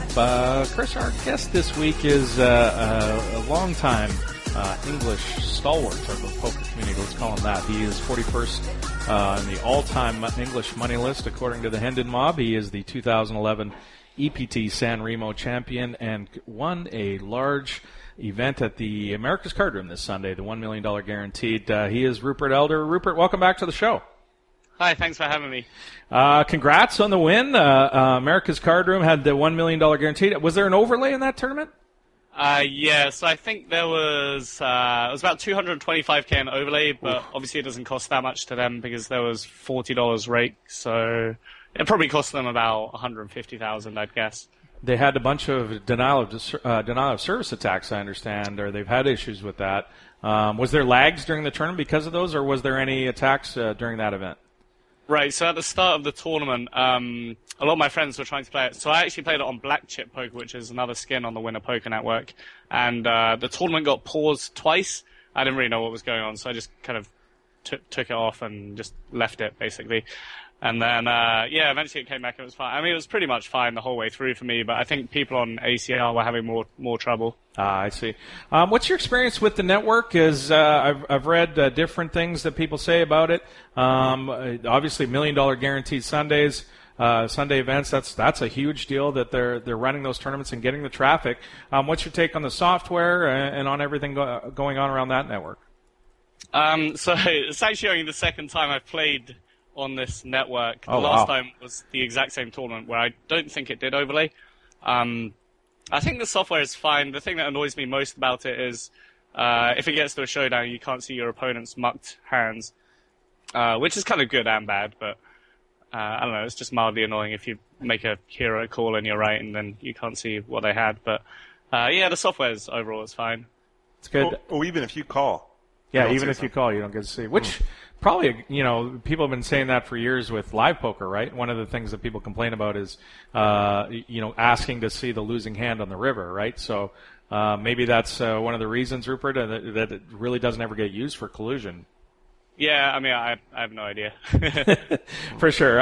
You win, I believe it was $125,000 in the tournament. Does it have deal-making software or deal-making ability in the software? So I don't think they have deal-making abilities ordinarily, but at this particular final table, one of the hosts came on and said, if you want to make a deal, then everyone has to type deal, and then which we did when we were five-handed, and then I think they just paused it manually and then worked out the ICM numbers, and we all agreed eventually. So. Nice. And then we had to leave 20,000 to play first as well, which obviously I won. So took that 20K down. You have a popular Twitch stream, and I believe, if I'm not mistaken, this is the largest amount of money ever won in a tournament on a Twitch stream. Is that right? I believe that's correct. Yeah. That's awesome. How did the Twitch stream go? And we were talking earlier with Brian, and we were talking about Jason Somerville's community that he's built. Talk a little bit about what your Twitch community is like, and how you're finding streaming stuff on Twitch. So, yeah, right. So I only started in about mid-July, basically because I was bored one Sunday, and then I ended up going. I ended up winning a tournament on 888, and I final tabled the Sunday 500. So I ended up getting a bunch of viewers from that. And I really enjoyed it, so I thought I'd carry on doing it. How much of a delay do you put? I normally on like a Monday or Wednesday when there's no really big tournaments, I just do 3 minutes 30, and then on Sundays and Tuesdays when we've got the Super Tuesday on Pokerstars, obviously, and the big Sundays, I do 5 minutes 30. Do you notice a difference in terms of interacting with people between those two times? Oh yeah, definitely. Yeah, 3 minutes 30 is it's a lot more, People talk a lot more. I can constantly talk with 3 minutes 30. 5 minutes 30, there's sort of a lag. There's too much of a lag, basically. What's the community like? How have you found it? Is it everything kind of you thought, and is it different? What's challenging, maybe? So basically, a lot of the people that come into my channel, I'm guessing this is the same for every streamer, but I'm guessing a lot of the streamers just ban them. They come in and troll me, and I really just enjoy being trolled and trolling people myself. So you invite the trolls, is that it? And you go back and forth? Does that take your focus away from playing? No, it doesn't really take away my focus that much. I'd say it's the equivalent of maybe 1 or 2 extra tables. And then if I have too many tables, then I'll just stop talking to chat more or less and more dictate what the hands I'm playing. What's the people talk about twitching, and there's subscription fees, and what's the sort of revenue model for a player? Like, you did it because you're bored, but then it also can become sort of like a revenue stream for a player who is putting out good content like yourself. What's your sort of approach to that end of it? Yeah, so, I mean, my channel's kind of in its infancy at the moment, but once you get partnership with Twitch, you basically have to have, like, a minimum average amount of viewers, which I have. Then you can allow subscribers, and you can also play commercials. So, currently I make about $150 a month, I think, from commercials, and $150 a month from subscribers. And then occasionally people donate and stuff as well, which is just on their own free will, I guess. And make like another $100 a month from that. So, I mean, I don't get that many viewers, but I think in the long term, most of the revenue is going to come from either some sort of sponsorship deal or an affiliate deal. Well, not necessarily for me, but for people like Staples, people like Jay Carver. And I think those can be potentially very lucrative. Do you find yourself, consciously playing hands different? I remember last week we were talking about a hand that Somerville played, and everybody kind of went, "Oh God, that's brutal." Every hand, when you're watching somebody play every hand, if you watched anybody play every hand, you're going to come across some hands where you just kind of shake your head. But do you think that helps you? Like, what's it effect on you showing everybody every hand you play? I'm not sure. There's been like a couple of times I've gotten heads up in a tournament, and it's later transpired that the other guy was watching me play heads up. So I'm definitely giving up a fair bit of edge from that, I think. But I think overall I don't think it's too detrimental to my game because there's so many MTT regs, and most of them probably aren't that interested in watching me on Twitch. Like, it'll probably, rather than them focusing on one particular reg, then it's probably more beneficial for them to focus on their own game and improving their own game in general, I'd imagine. But thinking more about your own mental game, do you ever feel you're impacted by the fact that a bunch of people are watching? Does it ever slow you down and like, I don't want to do this kind of, not in terms of giving away strategy, but just more... I'd say it might even have the opposite effect, whereby I probably tilt less because I don't want to look as much of an idiot. But I pretty much play the same. I'm pretty happy to play my game. I feel pretty comfortable in general, I think. Sure. So what are your long-term goals? When you think about Twitch, you did it, you said sort of on a whim, but now, you look at it and look what's happened, even this weekend, the biggest score ever. Do you have any goals, or is it just kind of let's keep on doing this? Not particularly. I'd say I'd quite like to build my channel up and get it to be pretty popular, and because I quite enjoy the attention. So, right. But other than that, I don't have anything specific. I don't have a target for number of followers or subscribers or anything like that. And I realize that I'm probably never going to be as big as Staples or Jay Carver. So I'm pretty content just doing what I'm doing at the moment and enjoying it. But you've got the whole English market to go after. These guys are getting watched by Americans. You're the English guy. You can tap into that market. That's true. I think a lot of my viewers are English, actually. But there's also because I run a home game on Pokerstars as well, just for the viewers, and we play every Monday and Wednesday. And just looking at all the different flags in the lobby is pretty cool. How there's a bunch of Russians in there, loads of Brazilians. I'm like, how do they even understand that? Do you watch much Twitch yourself? Yeah.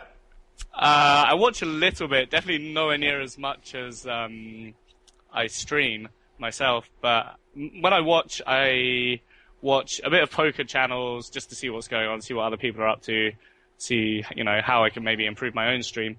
And then I watch a bit of Counter-Strike as well. And Prismata as well. I like Prismata. But there's not often people streaming that. So, what is when you watch other streams? I'm curious how you use that information to set up your own stream, like many tables, HUDs, different things that turn some viewers off, that interest some viewers. Like some guys don't want to have one table, no HUD. Maybe a large percentage of the people watching, and then the hardcore guys want to have 3 tables with your HUD, and you want to explain everything that that you have in your HUD, etc. Like, is there an approach that you're going to take that's different than other people? Or are you going to kind of go to what is working so far? I guess when I'm watching other people's streams, things I'm looking for, like how do they incentivize people to subscribe? What sort of things do they run? Like, what do they do for their home games? Do they have anything particularly unique that I could probably steal? Just stuff like that. Stuff that basically revenue-based stuff, I guess. I was watching the replay of the $1 million tournament, and at a big moment in one of the hands, I want to ask you about a hand quickly, but there was whenever a subscriber joins, there's a guy that comes on your screen and he's dancing and laughing and he covers up a big portion of the yeah. stream, and I'm watching this as this big hand's going down and there's a guy dancing and I can't see what happened. I thought that was pretty funny. Oh really? Oh yeah, maybe I should make that smaller. I mean, I'm getting a new overlay made. Like, I don't know if you've seen, my stream is quite ugly at the moment. I sort of put it together in an afternoon and thought, well, this will do. But I think I'm going to get a proper overlay made. Well, it's in progress now and hopefully it will not look completely terrible. Oh, no, it was fine, but that's the nature of it, right? It's pretty raw. So, but I want to quickly ask you about one hand, and I wasn't sure that a deal was done, but this one was three-handed. And see if you can remember this hand. You min raise on the button with 10 million. You're the chip leader. Blinds are 75, 150. You made it 300 with Queen Jack suited. Mm-hmm. The small blind shoved for 3.7 million, and you called 3.4 more to win 4.2. Is that just a complete standard call there with the Queen high? I don't think so necessarily. Basically, I thought at the time he probably wouldn't be jamming hands like, say, 9s plus. I think he'd probably 3-bet them instead, and stuff like ace queen and maybe even ace jack as well. And then once you get rid of all of them, I think he's still jamming every ace, bunch of suited kings, like some other suited connectors and stuff, all pairs up to about 9s. And so I just thought that overall I'd probably have enough equity to call. We'd done the deal at that point, so it's basically like playing a cash game. Yeah, it seems like his range is a lot wider there because you've done the deal, right? So now you can call with that hand? Right, yeah. I mean, yeah, if we hadn't done the deal, then there'd definitely be a bunch of ICM considerations. I might even consider just either limping or going all in pre-flop straight off the bat. But fair enough. Speaking of ICM, I want to ask you about a blog entry that you made.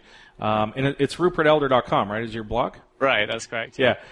It was an entry where you were talking about an ICM paradox where the second biggest stack at a 9-handed final table can just constantly be, it's a situation where they just can constantly be abused by the big stack.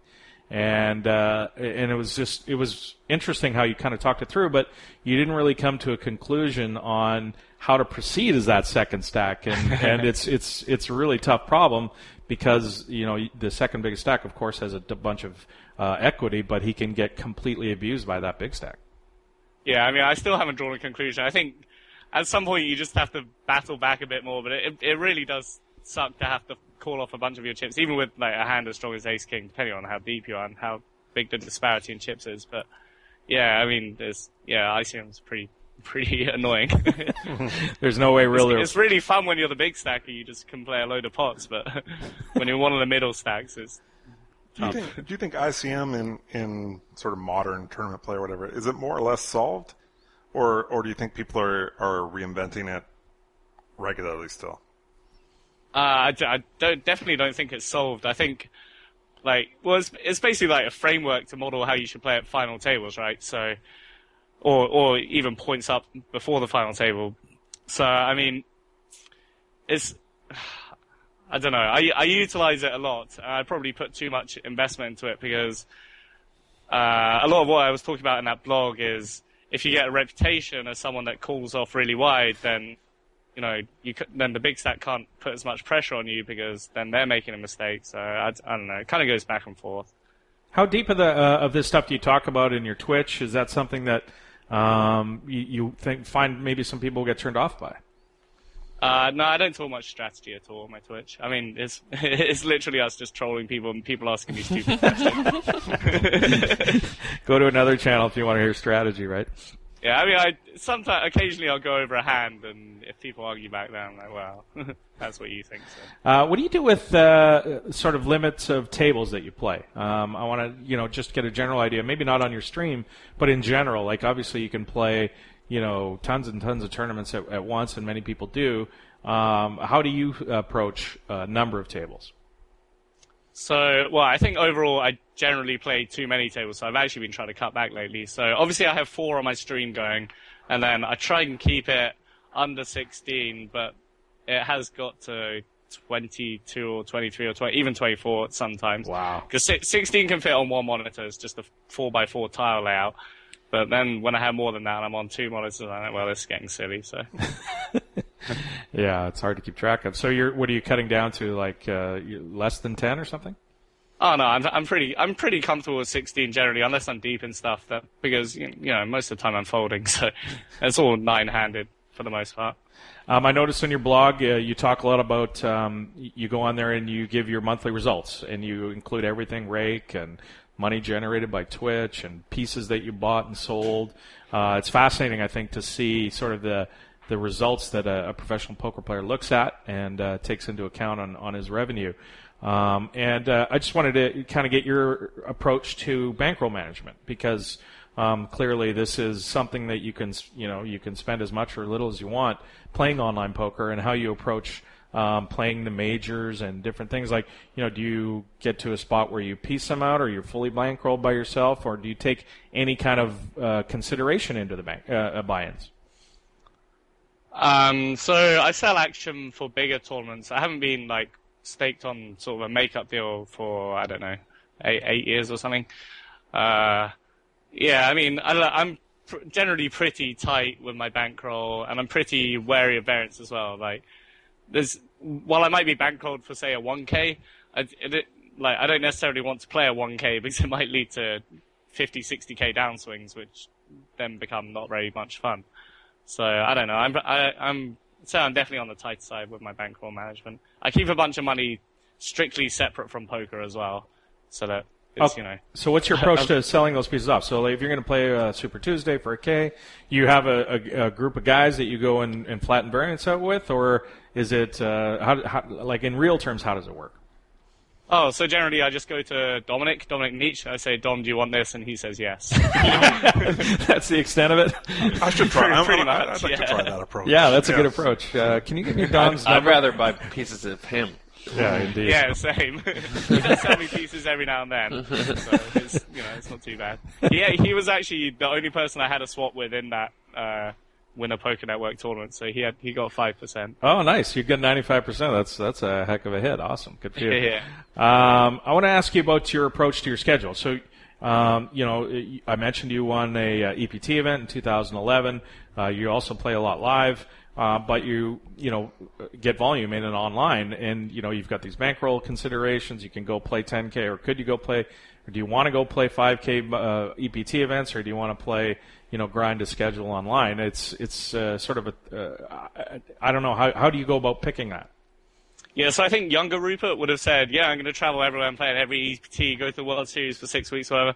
But to be honest, I haven't done much traveling for a couple of years now. I think it was after World Series in 2013, I was just pretty sick of it, and I just sort of settled down in Edinburgh. I moved up from London, made a bunch of friends here. I much prefer just staying here now.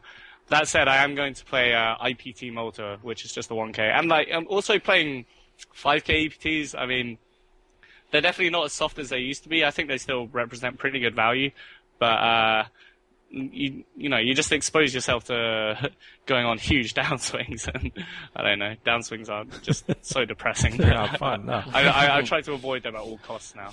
You mentioned Edinburgh. What a great city. I understand why you don't want to leave. I love it there. Been a couple of times. So it seems like there's a pretty large online poker player community there. Am I right? Yeah, there's a bunch of people here. So Dominic obviously moved here. Andrew Teng, I think you're familiar with, moved here. I actually moved up with him, and we were living together for a while. And I've got a bunch of other friends who were already here, or come up or whatever. So yeah, it's really cool here. You Hibs or a Hearts fan? I'm not. I support Arsenal, so I'm from England originally. So of course, yeah. Cool. We talked earlier off the air, and you're saying you're going to school. You're taking your chartered financial analyst, I believe. Is that right? Right. Yeah. So I did my CFA level 1 in June this year. I passed it. So there's 3 levels, and then you have to do 4 years work experience to be chartered. So I'll probably perpetually be a candidate rather than chartered fully, but I just thought it would be an interesting venture to do in my spare time. So is it something you're looking at for, to not be playing poker for a living at some point coming up soon, or is it, like you said, just sort of a hobby? I think it's definitely a useful thing for me to have as a backup plan, because I didn't do particularly well on my degree. And, with the changing face of poker, it feels like, so I'm very lucky to be in the UK where poker is tax-free. If the government would say, all right, we're going to tax this at normal income now, then all of a sudden it becomes much less of a feasible occupation for me, to the point where I would definitely consider alternatives. So, yeah, I don't know. It's just a backup plan, really. No, it's smart. It's a good decision. I think a lot of people should be out there figuring out, having a backup plan, having something in your back pocket in case those downswings you're talking about become too big for sure. What's obviously we're in the middle of the World Championship Online Poker. What's your schedule like? Are you jumping into those at all? So I played a bunch of them already. I'm generally just playing my same schedule, which is Sunday, Monday, Tuesday, Wednesday, and then taking the weekends off to drink. But yeah, I've played a bunch of them. I think I cashed like one or two. No real deep runs. Nothing too exciting. And I'm considering playing the main event. But again, it's like an online 5K. I think it'll be somewhat tough. Definitely softer than, any other online 5K. But I don't think it's as good a value as a lot of people make out, despite there being tons of satellite qualifiers. So Indeed. I don't know. We'll see. Maybe sell to Dom or something. The Twitch is Rupert E. Is it twitch.tv/Rupert E? Yeah, that's correct. And the Twitter, as I mentioned before. Thanks so much, Rupert. Really appreciate you spending some time with us. And again, congrats on the big win. Thank you very much. Thanks to Rupert Elder for joining us on the Pokercast. Congrats again to him for the big score. You can follow him on Twitch and on Twitter. Google it. You will be able to find it pretty easily. In case you missed it. You can come to our website and you can watch some of these poker players do their Twitch stuff. Yeah, you can certainly watch them do that. Vanessa Russo is on Big Brother. Are you a Big Brother fan at all, Chris? Do you watch this show? I got to say, I'm just shocked how long these shows have survived. Like, I know. Wouldn't you have thought it would be like 28 by now? Like we've moved on from this format. It's weird because they were kind of like Survivor as well. It was kind of the cultural zeitgeist or whatever for a minute, right? And that's over. Yeah. But these shows just keep on trucking. Yeah. They must. You know what it is? I think they must be cheap to produce. I mean, the first prize is $500,000, whatever. But they've got everybody in this room or this house that's just wired with tons of cameras.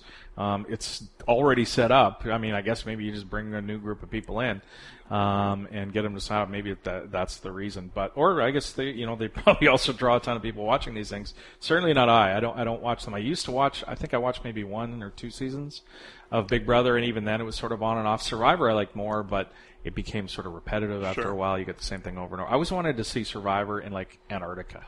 Yeah. It's always on some island in the middle of the Caribbean or something or wherever, but they don't change the environment ever, and that's what I thought would have been. They want the swimsuits. That's probably true, right? Mm-hmm. Yeah, for sure. They did do Africa once, and like in the middle of the desert. I remember that one. But have you been watching, Vanessa? I have not. So I don't have a lot to say on this. I know she's down to the final 3, and let's face it, Vanessa is a polarizing figure. People either like her or don't like her. She can rub people the wrong way. There's no question. So I'm guessing that's probably happened in the Big Brother house. That she's told everybody that she's got a game theory thing from Duke and all that kind of stuff. Who knows? I haven't watched it, so I don't know. But interesting that a poker player finally, because we've had this situation before. We've had Garrett Adelstein, I believe, went deep he didn't go deep. He was one of the first off in Survivor. Yeah, and of course JRB. And JRB, of course, who played it completely wrong and got voted off. But now we have a poker player that has gone deep in one of these reality shows. Vanessa Russo, of course, with the game theory degree that she does have, obviously is putting it to good use. But yeah, I mean, it's not something I ever spend any time watching. You don't watch these things either. No. No. All right, let's move on. In case you missed it, $258 million went missing from the Wynn Casino in Macau. It's not like 100,000 or 50,000. That's a big duffel bag, right? Is it? 250. How do you even take off with that much money? It's insane. Like, it can't be in chips because they're non-negotiable, right? So it's got to be cash. They must have wired the money to them. 280. That's the only thing I can think million. of. They wire it, and you're supposed to vouch for it at the cage or whatever. So it's how this works is in Macau. For those that don't know, junkets are the way that they make a large portion of their revenue. These are the people that come in from China by a group that's organized on the mainland or in other countries, and they're brought to Macau. Now, what happens a lot of the time is there's different deals, but the junket operator is booking some percentage of the handle that the people he brings into the casino. So they have a special section in the casino, as far as I understand, where they go, and because they have a piece of the action, there's a different calculation between the casino and the junket operator. And sometimes, a lot of the times, what will happen is the guy on the junket will say to the operator, "Okay, I'm playing for 10 times whatever I say against you," and the operator will take the bet because he's up against he's got the casino on his side. He's got the best of it. So if the guy's playing $100 at the win, and by the way, the win is giving him 50% of that or something already, he's playing 1,000 against the operator, right? So this is sort of some of the stuff that goes on. To your point, how this money would have been taken is if the person on the junket wires the money to the junket operator, and the operator says, it's good, your money's good now. Took off with $258 million. I mean, it must be multiple people, or it's weird, right? Because if it's not in cash, and even if it's in cash, I don't know how you'd carry it. It can't be cash. So if it's electronic, it's traceable, right? Like if these people report this junket operator who apparently took the money, then isn't the government going to be able to crack down on the money movement somehow or another through this guy's account? Well, presumably he has the money in his account. At some point, it's cleared. It's his, on trust or whatever. Right. He can move it somewhere where the government there offshore or something won't. I mean, I'm just talking out of my. I'm guessing. No, it's true. Right? There's or he could say, "What are you talking about? This guy lost the money. Now he's saying that I stole it." Well, I didn't steal it. He went and gambled it, and I won it. Or I don't think he can win that one. Because the casino would have a record of $250 million loss, sports or whatever, or to the point of like I said, I think what happens a lot of the time, and what I've read is this guy says he's playing 100, but against the operator he's playing 10 times the amount. But that's not what. Clearly, they're saying a theft happened here. They're not saying there's a dispute over what happened with the money. So I don't think that's the case. I think I'm sure we could have researched this. Well, I don't know. I don't know that anything's come of it yet. Yeah. So $250 million. Like that's just unbelievable. It's insane, and it's not the biggest one. There was a year ago, I believe, there was over $1 billion one that was missing, and Macau is in this free fall in their handle for so long. What happened is the Chinese government has cracked down on a lot of the money going back and forth, and a lot of the corruption and different things that these people made the money at. So that's what Macau, their handle has been based on, all that ease of movement, and that's gone. So remember, for years we've been talking about, Macau's the new 10 times the handle of Vegas. It's a place where everybody goes to gamble. Well, it's in these small amount of people who are bringing these huge amounts of money, and they're building an entire city bigger than Las Vegas. I mean, if you go there, there's 2 strips and tons of different casinos. Everybody moved there. Some people didn't. So I think I can't remember the operator that hadn't set up there yet, but they're operating in a weird jurisdiction when you look at all the different hoops and the organized crime and whatever is going on, and then you're susceptible to the whims of the Chinese government changing rules and spending $1 billion to build the Wynn Macau, and then all of a sudden everything changes, and now you're stuck with this building. Interesting economy there in Macau. I don't know if they're going to be able to recover, if they're going to, if they built it out too fast or what happens, but the reports of Vegas being dead are maybe a little bit premature as the place in the world to go gamble. You mean Macau?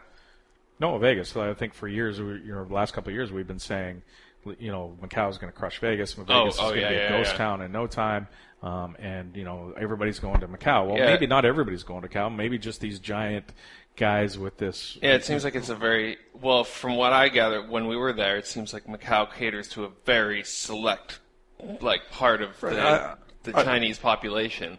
I think I remember listening when you guys went there that you talked about that there isn't really the sort of large party scene. Nothing. The way there is in Vegas. China!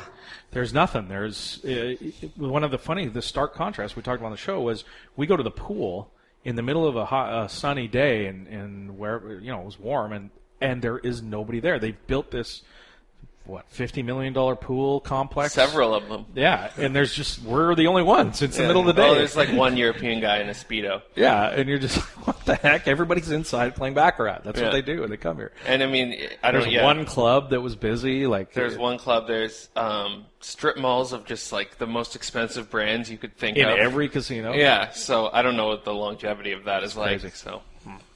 All right, in case you missed it, there is a 24-hour poker channel going live on October 1st. This is Poker Central. They've been with press releases and everything. It's going to be rolled out in a couple of weeks. Interesting model, 24/7 poker. Obviously, they're going to have a lot of content on there that we've seen before, right? I'm sure they're buying libraries of Maurice Kandani's stuff, from all the stuff he's done. They're going to maybe put on a loop, maybe old World Series of Poker. Who knows exactly what's going to happen? I'm sure we're going to see a lot of different things. We talk about this thing for a long time about poker on television and the issues that we've had over the last few years after UIGA went through. There's not the advertisers there to spend money. Do you think it's a sustainable model? Well, I would assume the costs aren't that high. If he's just finding old content, if they're using old content that is already on YouTube or whatnot, but then is the demand there to see that? Is that going to drive any kind of? Because in general, if you're creating it, I don't know, but if I was if I owned the EPT broadcast, for example, like why not have them? Why don't I want those to be seen? Right. So I don't think you would think you'd be able to get a lot of good content. Well, to your point about being cheap, imagine if they embrace Twitch. And go ahead and do Twitch broadcasts online now. You see that with fantasy sports and different things. And as a poker fan, you don't care if this is from 2009 or 2003 or 2012. You just want to watch some poker. I guess the flip side would be though you already can. You already can on YouTube. And different places. I mean, on Twitch, there's all these people. I don't know if it's legal or not, but there's these channels that just stream high stakes poker, and I just end up clicking on that and watching it for hours. Yeah. Because like the rewatchability of poker is definitely different than a lot of sports. High stakes poker specifically, I think is. I don't know about like Daniel, just don't call on the river. Yeah. Again. Well, you know what he has. You think back to the Poker After Dark ones, and those for me are unwatchable. I'm a huge poker TV guy. I love it. The cash games were so good on that. No, the cash games are fine. I'm talking about the Singos. That is weird. I remember I really enjoyed them at the time. I even like TiVo'd them, but I agree with you. When you see them now, they're like... watch them. It's just like it's the same... I think I've seen this one maybe... It always moves so slow. The cash games are good. High stakes poker, obviously, I could watch old episodes of that forever as well. But Maury has in the World Series of Poker stuff too. We were talking about that earlier. Some of the older shows, you go back and watch like Greg Raymer's Final Table where he just wins every flip and runs great and plays great, but also runs great. Those are fun to watch too because we haven't watched it in a long time. So it's good to get back to that. They signed deals with Amazon, DraftKings, and Dollar Shave Club. How the hell does Dollar Shave Club make money? By the way, I've seen like several incarnations of this business. Where Really? They seem like a pretty big business. They sponsor like a ton of podcasts that I listen to, and it seems like a pretty decent business model. Anybody who's ever used it. I don't even know if it's available in Canada. If anyone out there uses Dollar Shave, there's a spin-off too. There's the same thing for people with beards now. Well, three of us have beards. That's probably why we aren't members of the Dollar Shave Club. We don't have real beards. This is Team Beard today. Yours is getting a little bit hairy, a little bit deeper. Yeah, if anybody's out there that has any experience with it, let us know in the thread. Like, what would a deal with Amazon mean for Poker Central? Like, what does that even? I don't understand. Yeah, I guess it's just it can't be a way for them to. Oh, maybe it is. Maybe that's some sort of tie-in to the Amazon distribution now because they have, of course, television and different things. You can watch original series on Amazon. Maybe there's some sort of tie-in there. But other than that, straight advertising. DraftKings, of course, is spending several times their worth in advertising every year, it seems, to acquire customers, and they're spending money on it. So it sounds like mainstream advertisers, and they're going to pick up some interesting partners there. There's also a Canadian poker channel. I think it's going to be happening soon as well. And this is tied in with the Canadian Poker Tour, available on your package in Canada. Look for that. I believe next year, from what I understand, that's the same people? No, different people. Okay. This is the people with the Canadian Poker Tour that are involved. So as that progresses, we'll bring people in and talk about that. They have a couple of original shows on Poker Central. One of them is Pokerography, and I think what they do with this one is it might be like a half-hour show. They take somebody like JC Tran or a big name player, and they'll sit down and have interviews with JC's friends, and is he a normal guy? How does he interact with you after he wins a big million, whatever, and his wife, and how do you handle the stress? And so it's like an in-depth sort of bio show of poker icons. I'd watch that for sure. That'd be interesting, yeah. Depending on the person, I think. But I think that there's a lot of characters out there that you can go and make interesting shows with for sure. Inside Poker is another original series hosted by Matt Savage. And what this is one-on-one interviews with Matt and big-name poker players.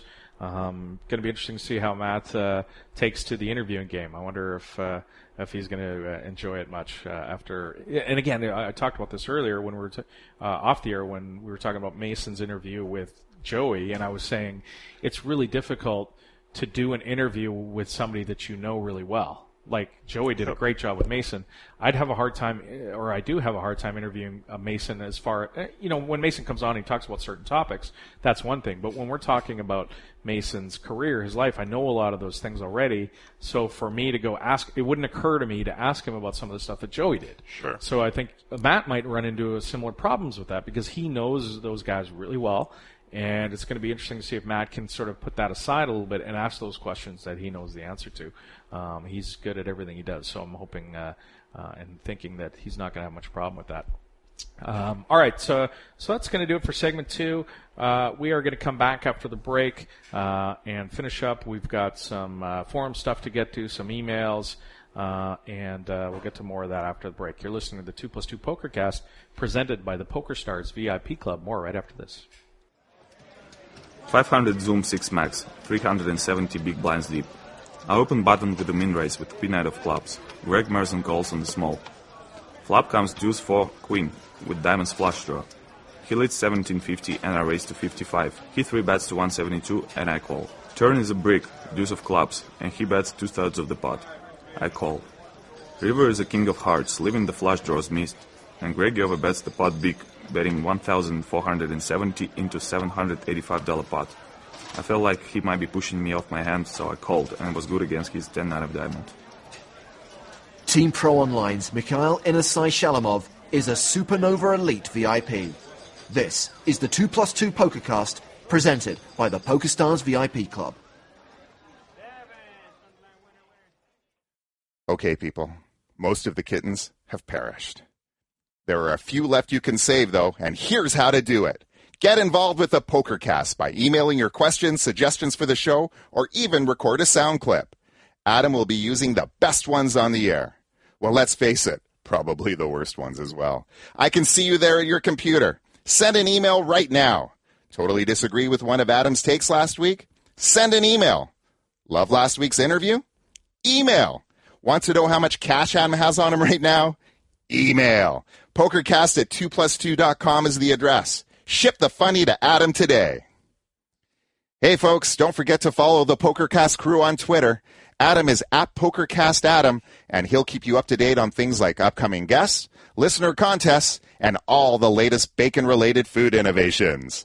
Follow Ross at PokercastRoss, and you'll discover new hip-hop bands and learn how to not play Micro Stakes No Limit. Also, give us a like on Facebook, where we post lots of photos and other nonsense. This week on the Surreal Advantage podcast, hosted by Dolly Man.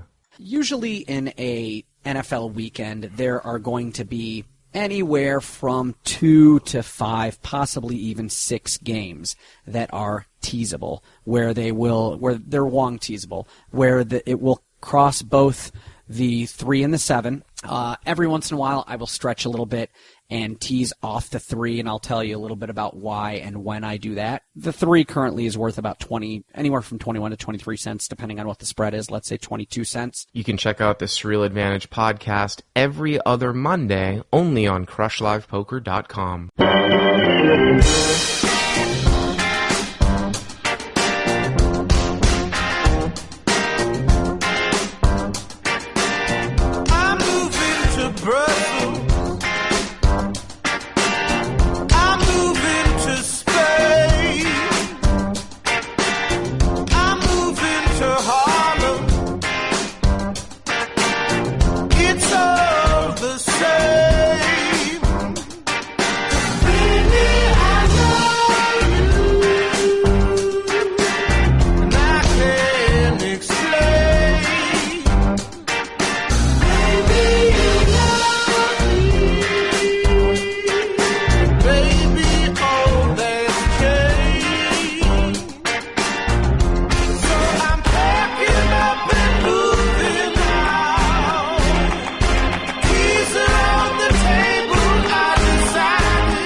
Back to the 2+2 Pokercast, presented by the Pokerstars VIP Club. A few more things to get to this week. And next week, I believe we're back with Terrence. We can do it over the Skypes, over the interwebs. We'll do that. Bring him back. Will you be in the internet in China? He will definitely be in the internet in China. If anybody's wondering, that's Donald Trump. Yes. There's a great YouTube video of him saying China. Just search Donald Trump China and see if you can last through the whole thing. Did you watch you watched the debate last night? I did, yeah. It was pretty funny. There was like 3.5 hours. It went forever. I stopped watching it at some point, but yeah, it gets kind of like, do I even care anymore? You know, they wear you down. Yeah, the first hour is like watching a car accident. Yeah, because it's all who's going to go after Trump and who's Trump going to go after, and then it kind of gets just boring. reality TV, basically. It's like I just don't get it. I don't understand how the man has that much support. Where's the Democratic? I mean, I'm not familiar with American politics too much, but is there a Democratic debate? It's coming. Yeah, that'll all. I know. We're still like a year and a half away from election. It's so insane. I know like 2 people. Obviously, Hillary's the front runner there. Yeah. All right, so we've got some things to get to. We're going to get to a mailbag, some shout-outs, but let's do the Ross Report. All right. So you wanted a new intro for this, huh? I did want a new intro, yeah. What do you got? This one, it might give you an eargasm. It might make you puke. Who knows? Here we go. Okay.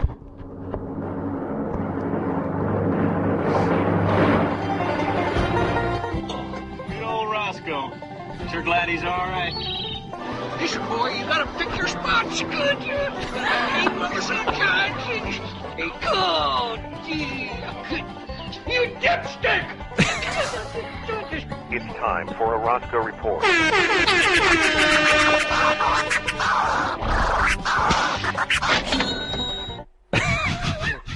Oh my God, that is fantastic!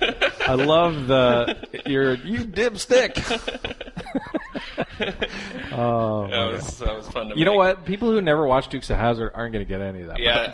Well, you're not allowed to watch it anymore. You can't? Because of the Confederate flag, right? So that's right. Off. It's off? You can't find it? Apparently. Wow. There's clips on YouTube. A lot of our international audience will have no idea about that show. So there used to be let's explain it, I guess, quickly, once and for all. There used to be a show on American television called The Dukes of Hazzard, and it was these country boys in the middle of pick a state, I don't know what it was.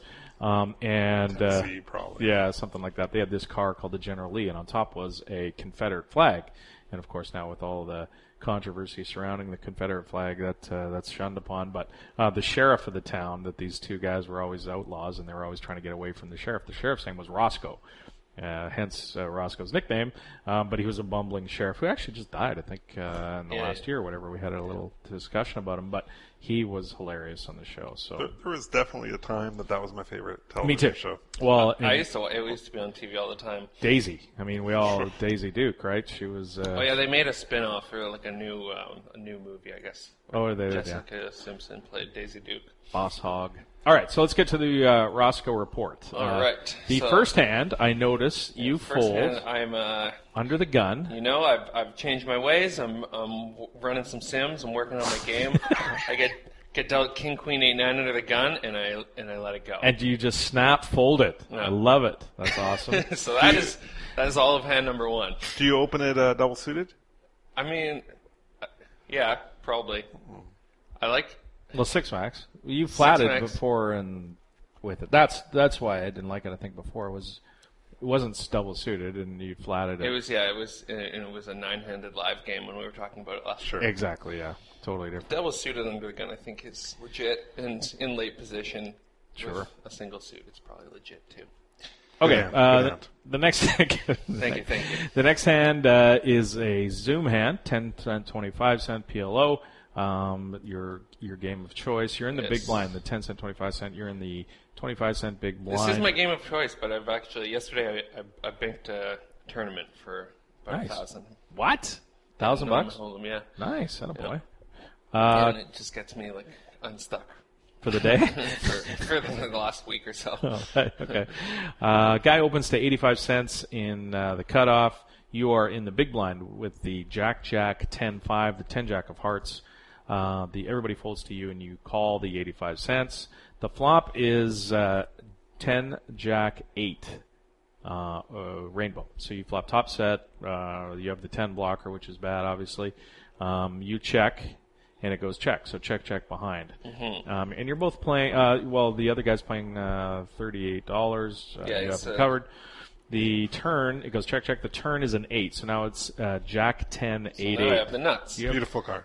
You have the second nuts with the top full. The second nuts. And you lead for 77. You lead, I believe, half pot. He calls. Less than half. It's about a third, maybe Okay. 40%. And he flats. He flats. The river is another 8. So it's now Jack 10 8 8 8. Yeah. So I check to trap. You check to trap? Yeah. Okay. And he leads for pot. He leads full pot. So I repot. You repot. So he leads for 3, I believe, 320. Yeah. You make it 1280. Yeah. And he shoves for $37. Yeah. I remember this hand, and this again, I don't know if anybody will remember this hand from a similar thing happened a while ago. I was sitting there thinking, like, I just got 4-bet on the river. Like, there's only one hand that beats me. So I went to type WTF in the chat, and F's my hotkey for folds. Oh, are you serious? Yeah. So you were going to call? I mean, it's hard to fold top full house. Chris, you're a PLO guy. I want to get your take on the river play, because that seems to be the point of contention in this hand. It seems so ridiculous to say, but I don't even know what he can call your check raise with. You know, it's so, you're hoping he has Aces? the other 2 10s. I don't think he can call with aces now. Yeah. No, aces just call, for sure. If you check raise, what Chris is saying is you check, he bets, you raise. Is he going to call you with aces? But I mean, 10 cent, 25 cent, nobody's ever folding aces once they get check raised on the river. And that's fine. Yeah. All right. But re-raise, I think it weighs heavily towards the other 8. Oh, I think it's a snap fold. The reason I kind of like the line is because I think it's an easy fold for the 3-bet. I don't know what you think, Chris. Yeah, I don't think he can call there either, and without a read anyway. Yeah. But obviously the question is he more likely to raise? Is he just going to call if you lead? So you think you're getting extra value on the river by check raising? I actually think you're better to. I'd rather see you lead the call? river and call for sure. Call raise, because I just don't think. I think he can check behind a lot of like queens kings types hand. Right. That he has to call. That you can get value out of by betting. Yeah, and I don't think you're in good shape when he calls the check raise, which sounds insane, but I mean you're in those games. You're in those games. I'm just No, I mean I'm not crushing these games, so. But I think people can fold. I think people can fold the ace, and he's folding top set. Yeah. Right? Yeah. Sort of on accident. So I think I personally think I'd rather lead, and I just think also people in Omaha check behind so much because there's so much fear of the nuts Yeah. that when you've got a really strong hand, I think you want to be betting it. Okay. All right, so the second hand is from a daily 880 rebuy tournament. It has a $2,000 guarantee. I like this tournament because usually a min cash it's usually not a big field, but a min cash is usually like 9 or 10 times your buy-in. Because people blast on the rebuys. Yeah. Prize So pool gets if you manage to run up a stack for the first like $8, then you can score pretty well. Okay, so this is PLO. You are in the big blind. Everybody folds to the small blind, who limps for 250, 125, 250 of the blinds. You have King, 10, 9, one suit with the King 9 of clubs, and decide to raise up the small blind to 625. He calls. The flop is Ace, Queen, 4 with the Ace, 4 of hearts. Pretty good flop for the raiser. He checks in the small blind to you. You lead for a third pot, 562. I'm a little surprised by the bet sizing there. I'm not sure. Third pot. Yeah, I'm not sure if that's standard for you, Ross. And it's definitely one of my my preset sizing. You just buttons. You hammer the third pot bet. Yeah, it's a little bit more than a third. It's like 45%. Okay. Yeah, that is a pretty standard size. Basically just repping. I mean, do you want action? I guess hand. is the question there. Do you want action on this flop, right? Technically, no, but I'm sort of telling the story of a value hand because I am the pre-flop raiser. It's a C bet. So yeah, once I get raised, it gets a little more complicated though. Seems like value bet would be bigger. Yeah, I feel like it polarizes it. Like you either you feel you have the hand locked up, or maybe you're messing around a bit. That would be if I was in the small blinds. Right. I'd be right away kind of discounting just sort of generic ace king, type hands. But Okay. So the ace. This is the flop again. Is Ace, Queen, 4, 2 hearts. You again. Your hand is King, 10, 9 with the Bear, King of hearts. You bet the flop 562 into 1250, and you get check raised. He raises the small blind raises to 1500, which I want to first talk about the check raise here by a standard opponent on that kind of flop into a pre-flop raiser. That's almost never air. Like let's just kind of assign a range for this guy. I don't ever see very often a guy check raising an ace queen high board from a pre-flop raiser, right? I mean, I think you're talking about polarizing hands on the Ross's hand. I think that really polarizes that guy's hand. Yeah, I mean the limp call pre-flop is interesting. Like, is someone tricky enough there to have a really strong hand here? Like, can he have aces? But I agree. I'm pretty nervous at this point. At the check raise, which is another reason I personally don't like the small flop bet, because if I'm in your shoes now, I'm thinking, is he taking that for weakness? And so now he's playing back at me, and now I'm guessing. Now I'm in a bad spot. Yep. Yeah. He check raises to 1500. You call. You got a gut shot. You've got the King of Hearts. You can maybe make a play out with him here, and the pot is now 4250. You have 9300. He's got you covered. The turn is the 3 of Hearts, so the flush makes it. Yeah. You have the nut flush blocker. Ace Queen 4-3. He leads for 1900 into a 4200 chip pot. You decide to take the bear draw and turn it into a bluff, the bear king and turn it into a bluff. Yeah. You raise to 4750, leaving yourself 4600 behind. Do you want to talk about that? Yeah, it's just. Well, I just think I'm really trying to tell the story that I have the nut flush and I'm raising for value. And you're keeping some stack behind to. Yeah, if I just jam for pot there, I think it even looks a little bit more suspicious. What do you think, Chris? Well, again, I'm trying to think why. The line feels weird to me, right? And so that's my concern with it. Is like if I'm in his shoes, the line feels weird. Which means call. Yeah, it does kind of. Especially when you're getting a price. Whereas if you just ship there, then you've got the flush to me. Yeah. To me, and maybe or maybe you in the lower stakes PLO online, I've found that when people are repping the blocker, they'll pot it more instead, and when they actually have the nuts, they'll try and go for streets of value. Sure. In cash. Is there anything are you worried? Do you feel like he can fold a set on the river, but couldn't on the turn?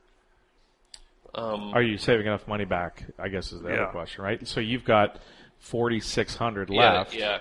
And there's going to be 13,000 in the pot, right? Yeah. So he's going to get a crazy price on the river. Which? But also it is the majority of his stack to call too. Indeed. So the river comes the 6 of clubs. So it's now ace, queen, 4, 3, 6. Ace, queen, 4, 3, 6. The flush is there, no paired board. He checks and you jam. You continue with the bluff at the 4,600 into 13,000, and he calls you with 2 pair ace queen. He flopped top 2 and didn't buy your story. 3 pair. He top 3 pair, which is relevant for sure. 3 pair. It's other blockers, but not that you're gonna have a ton of fours there, but right. Interesting hand. I think it's again, I think Chris spoke to a lot of the issues with confusing people to calling. And but this is sort of one of the standard plays that you end up making in PLO a lot of the time is in the blocker bluff, right? It's a great value line, which maybe makes it a great bluff line, right? But I look at it from his perspective, and when should he have folded? Like, should he have given up on the turn?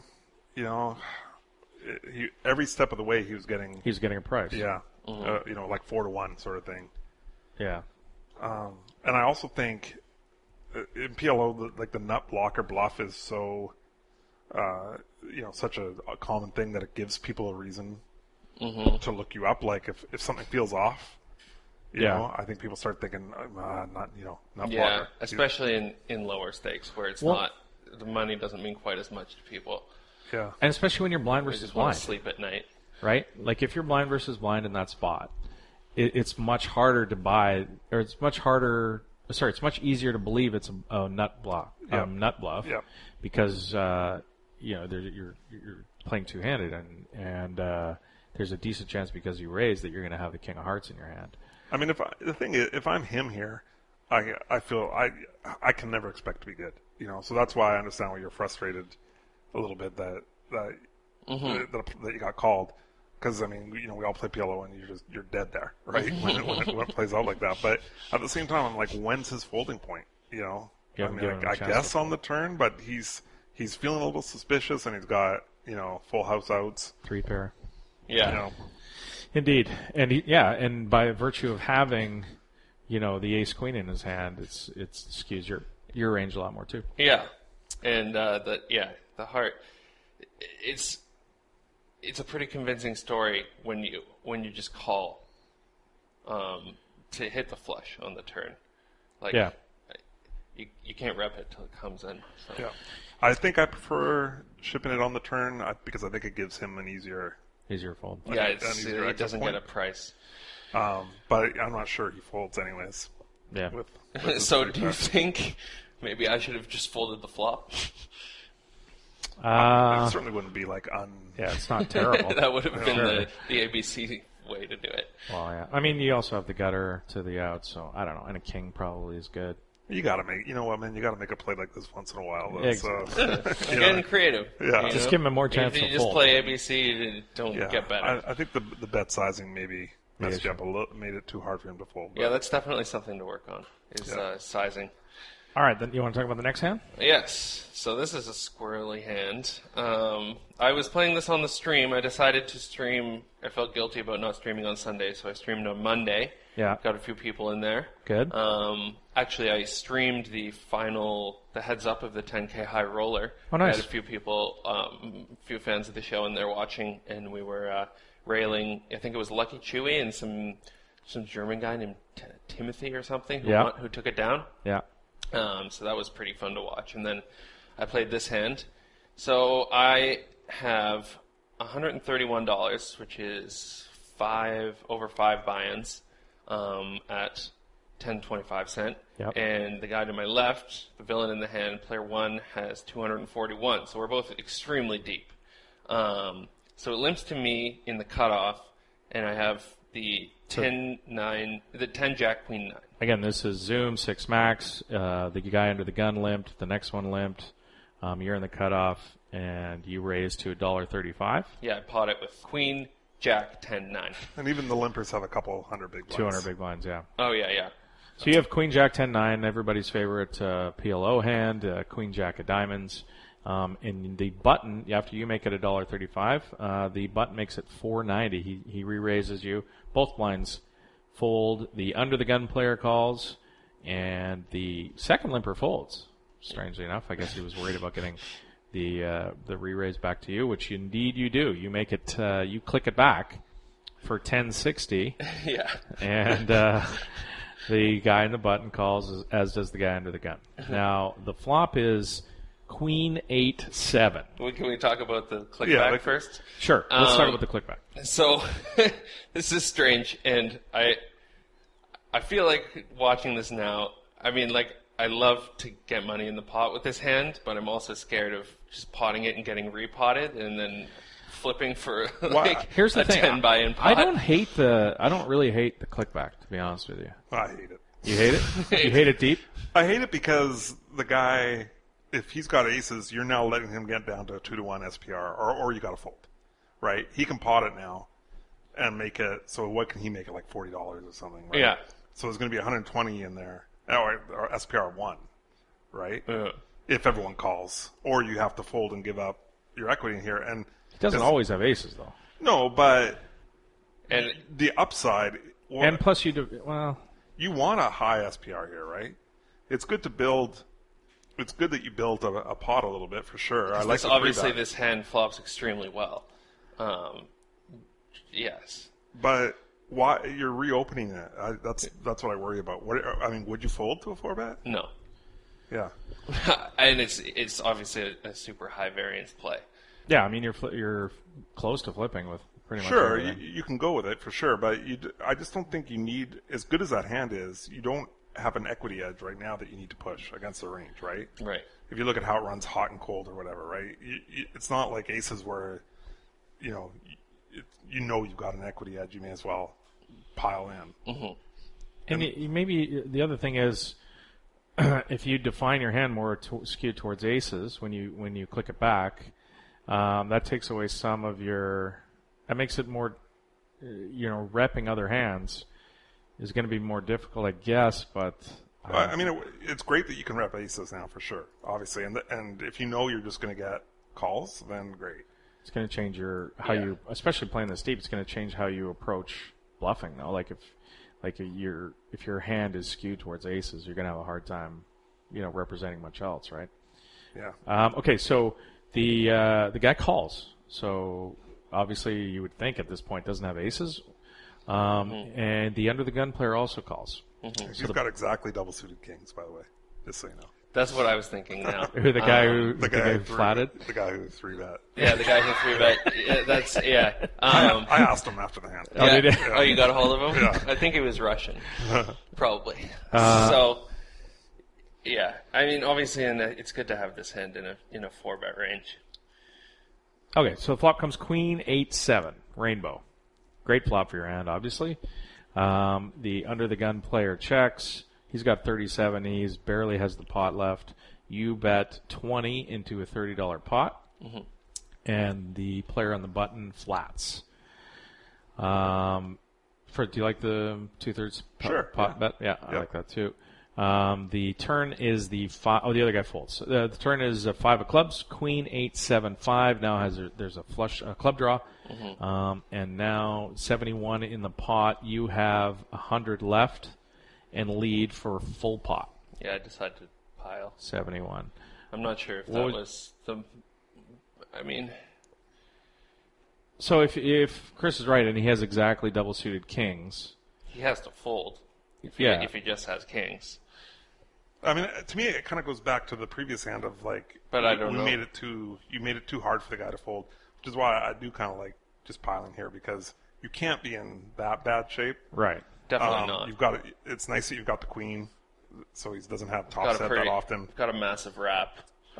But he might find calls with a lot of different things. If he's got especially king, he turns a club draw like king and club draw, king high flush draw. Maybe he's got 9-10 king 9-10 or something with it, and he finds a call for sure. Interesting hand. He folds, and you take it folds. It would have been a really, really big pot for those stakes if he shipped it. I think that hand changes a lot on stack depth, right? I mean, you play it differently. Totally. And I think, obviously it plays good for deep stacked hands as well. So that is the Rossco Report for the week. You didn't play any live this week? No, I've just been stuck on the couch playing one Pokerstars. I should play live. Did you? I just really, it's just the ease of access of playing online is the thing. Have you tried to get in any World Championship events or anything like that? Played any satellites? I've played a few satellites, but no, I haven't gotten in. Didn't get in. All right. But my tournament game, I feel like is good. You're gonna stream running above EV at the moment. Right. You win the 1K event. That's just awesome. playing poker on internet. Are you going to stream this week's Invitational on Sunday? I'll try. Okay. Moving it to 10 a.m. just screwed me up. I liked it when it was at noon. Poker players don't get up at 10 a.m. All right, let's do some 140 or less. All right. It's 140 characters. That's it. I love hashtags. I love all of them. Terrence Chan needs more than 140 characters to express itself. 140 or less. Tracy Morgan's doing stand-up again, by the way. Nice. That's fantastic. Yeah, great to see. Oh, one thing I forgot to say from Ross Report is this week, more than a lot of weeks, it seems like people have been calling me out on Pokerstars. Have they really? Yeah, a lot of people know my screen name now for some reason, and in 10 cent, 25 cent, a lot of people will like say hi or whatever. That's awesome. And there was this one guy who was kind of a dick, but kind of funny. His name was So Sick on PokerStars. So Sick, and it was like 3 C's. It was Elkie. Yeah, basically. This English guy. So I bet pot on the river with the nut flush, and he just goes into the tank and starts typing, "The drops suck, Ross. The drops suck. He just won a poker bracelet, made me want to fucking drive my car off a cliff." and he's like, "I know I'm good here right now. You should get more coaching from Adam." Like, blah, blah, blah. Just spamming into the chat. And then he managed to find a call with middle 2 pair against my nut flush. Snap. So eat a dick. All right. 140 or less. And thanks for listening. Those two do not go hand in hand. At Alex Dreyfus, of course, of the GPI. At PokerStars should ban its pros. Well, English is his second language, but this is how he said it. At PokerStars should ban its pros to play with Poker Tracker while streaming. Interesting take, and I don't disagree. I think he might be onto something there, saying that the pros shouldn't have Tracker or HUDs running to confuse people, especially given the medium is designed to bring video gamers over to poker, and all of a sudden you throw. I get that a lot of them are very young and very technologically savvy. Mm-hmm. I got that word out, and they might be quick to understand it, given the video games and the different things that they are used to. But do we want them exposed to them that early? I mean, my problem with it is that it's allowed. It's part of the game. And to consciously say, don't tell new people about this, seems kind of... bad precedent. Well, it just seems you're not being transparent at that point. Yeah. And I think the question would be like, well, if PokerStars is going to ban its pros from showing them while streaming, then why aren't they just banning them in general? If we feel it's a bad thing for the game. Right. Yeah. Right, yeah. Well, we should be banning them. But all right. At Steve O'Dwyer, Mr. Timcom, of course, if someone organized an 11-handed winner-take-all sit-and-go for the GOP nomination, who would be the favorite? And, of course, this is watching the Republican debate last night, the Trump-centric debate, 11 people on there. Who would be the favorite? I'm going to take, I think, Chris Christie. Is the favorite? Is the favorite. Wow. Yeah, I think Chris. I mean, he's a gambler. He's Atlantic City, right? I mean, he's been a gambling before. Oh. Like, are you talking about like Marco Rubio? I thought you were trying to say who's the favorite. You're actually saying an actual poker. Yeah, 11-headed sit and go. Oh, gotcha. Yeah. No, okay. No, Christie can't win the nomination. But if you think about the 11 people up there, he shook Obama's hand. Yeah, he's done. He's done. He's never winning. I think I'm taking Christie. I mean, there's a bunch of people that are just drawing stone dead, like Trump for sure is just drawing. Let's say China. China. just love that drop, don't you? How about Rand Paul? Don't the libertarians believe in online He poker? thinks logically? I don't know. Who knows? I don't have a. You don't have a guess there? I misunderstood the question. I need a do-over. I'll come back tomorrow. All right. Let's get into some forum stuff. We don't have a drop for the forum stuff, but we just need to clean up some things.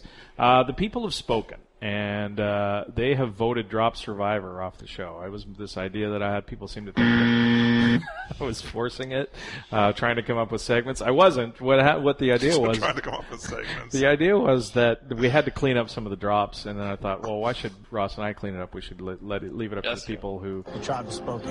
Who you listen. are the weakest link. Goodbye. But people don't like the idea at all. So we're going to drop Survivor, and we'll just kind of manually on our end here parse some of these drops that don't get used too much. So, all right. I'm sure people are going to just hate me playing China over and over. They'll get sick of that one. By the way, one of the drops, the straight cash homie, I think I said was Terrell Owens. It's not. It was that one was officially the winner of the second and final edition of Drop Survivor, I think. Oh, it did win? It wasn't Terrell Owens. It was Randy Moss. Okay. Who said it. Straight cash, homie. There it is. Xander Ween suggested in the feedback thread that we bring back How Much You Got. And it's a good idea. I think we've gotten away from it a bit. Of course, the bit is stolen from Letterman from back in the 80s and 90s that I used to watch, and we used to do it with a lot of people. I just constantly got hosed in that every time. I was so bad at this game. I've never been as bad at a game in my life as I was with How Much You Got. I don't know why. I guess way too high. I guess way too low. It didn't matter. MJ just beat me like a drum all the time, so we got away from it. But let's go opposite George Costanza style. Yeah. Whatever you think Whatever's to do. up's down, yeah, indeed. So all right, so we're gonna do that. The where are you listening to? Where are you listening? I always say where are you listening from? Thread. Yeah. We finally got some posts. It'd been a couple of weeks. I guess everybody that was decided they were gonna post and tell us where they're from had done so. If you haven't, please do it. Here is Obi. I'm listening to your show from Altenmark, southeast of Munich in beautiful Bavaria, Germany. It's about 1,701 kilometers. I like how he says it's about away from Kells. Walking distance, according to Google Maps. You might have a hard time with the English channel there. I used to listen to your show on my commute to work, but since I got fired, I'm listening while doing housework or mowing the lawn. We're expecting our first child in a few weeks, so then I'm going to listen while pushing a stroller. I really enjoy every minute of the podcast, so keep up the good work, and please don't ever go under the 3-hour mark. By the way, my offer to show you around Munich for the Oktoberfest still stands, as I stated in my email a few weeks ago. But I guess you won't make it to Germany after all, since plans don't seem to have developed over the last couple of weeks. First of all, thanks for the offer to show us around Oktoberfest. It's certainly one thing I want to get to in my lifetime at some point, being German as well, to get to Oktoberfest. I wouldn't say we're drawing dead to Germany. We got to leave in a couple of weeks, but we're poker players. Everything we've ever done is pretty last minute, so I'm not ruling it out. Terrence has booked his flight. He's going for sure. Terrence has booked his flight. He's going with his girlfriend. They're going to have fun there. I'm not going to rule it out yet. I think it's probably a long shot, but we'll see. So you're saying there's a chance? Also, shout out to Golden Age, who's listening from Winnipeg. Go Jets this year. Hoping they have a big year. Let's get to the mailbag. And now, That right there is the mail. Now let's talk about the mail. Can we talk about the mail, please, Malcolm? I'm dying to talk about the mail with you all day, okay?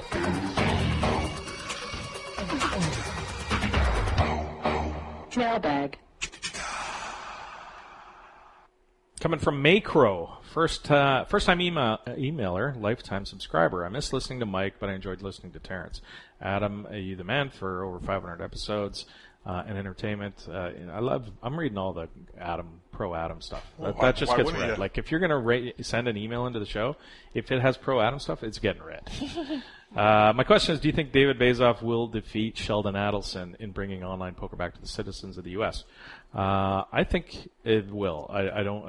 It will be a number of states. I don't think it's going to be all the states, but over time, and it will take time. Hopefully, the game survives with some degree of popularity to the point that it does happen. But I think it'll happen. Chris, what do you think? I mean, there's been so many times when it was like, okay. I mean, how many times have you heard Stars is going to be in New Jersey by X date? And it just doesn't happen. So I don't think anyone knows at all. You know, and I mean, it just seems so bizarre that America, of all places, you can't play online poker. And so it feels like it's inevitable that it'll change. But it's like so many things kind of have to go right, though. Like if one thing goes wrong, it seems like it's not a good situation. It's just really hard to understand the logic of why that's a thing. Yeah. But politically motivated. All right, Brian, love the show. Great mix of topics, stories, and discussion. On a recent show, there was much discussion about the appropriate penalty for someone that exposes the winner's cards after the winner mucks them face down. Terrence felt a one-orbit penalty wasn't enough, but didn't know what would be appropriate. I would suggest that an amount equal to the bet by the winner that caused the offender to fold would be appropriate. This amount could be cut out of the offender's chip pile, and then he would be required to sit out until the amount of chips cut out are blended off. This would eliminate the problem, as the penalty is equivalent of having called, except without the benefit of potentially catching a bluff. The same penalty could apply whether the offender was in the hand or not. You hate it? Well, I don't hate it, but I hate people that pull cards out of the deck and do it. So I don't think it's realistic though. Like if that knocks a guy out of the tournament, and he didn't understand that was a rule, and yeah, you'd run into a bunch of problems. In theory, I like it because it penalizes the jerk who does it very harshly. It's logical, yeah, and it's especially if it was if he was going to call. It's like, well, you did call. If you looked at his cards, you called. Yeah. So I get the logic of it, but in practice. Yeah, and it kind of goes to that thing. I think Negrano talks about a lot that these rules end up punishing the newest people to the game because they don't know. It's true enough. I didn't pick it up. So the people who have been around and know that's the penalty won't do it. Yeah. I mean, this one's a little bit different because it's such a douchey thing to do. Yeah. It kind of doesn't really matter whether you're new to the game. Yeah, or you're not. a dick to be whether you're new or not. Yeah. Interesting solution. Love it, but I don't know that it's ever got a shot at being something that happens. All right, that's going to do it, I think, this week.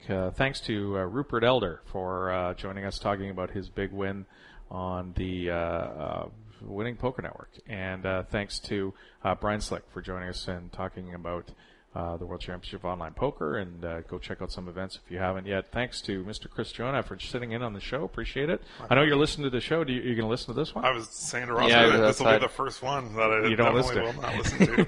Normally I hit you after I download it. I Skype you with what you did wrong, but you get that week off. You get that off. I get a week off. Yeah, now you get to monitor the forums. Indeed. I'll probably ban myself from the forum as well. Thanks to Ross for producing the show as always, and thanks to you for listening. I need to go.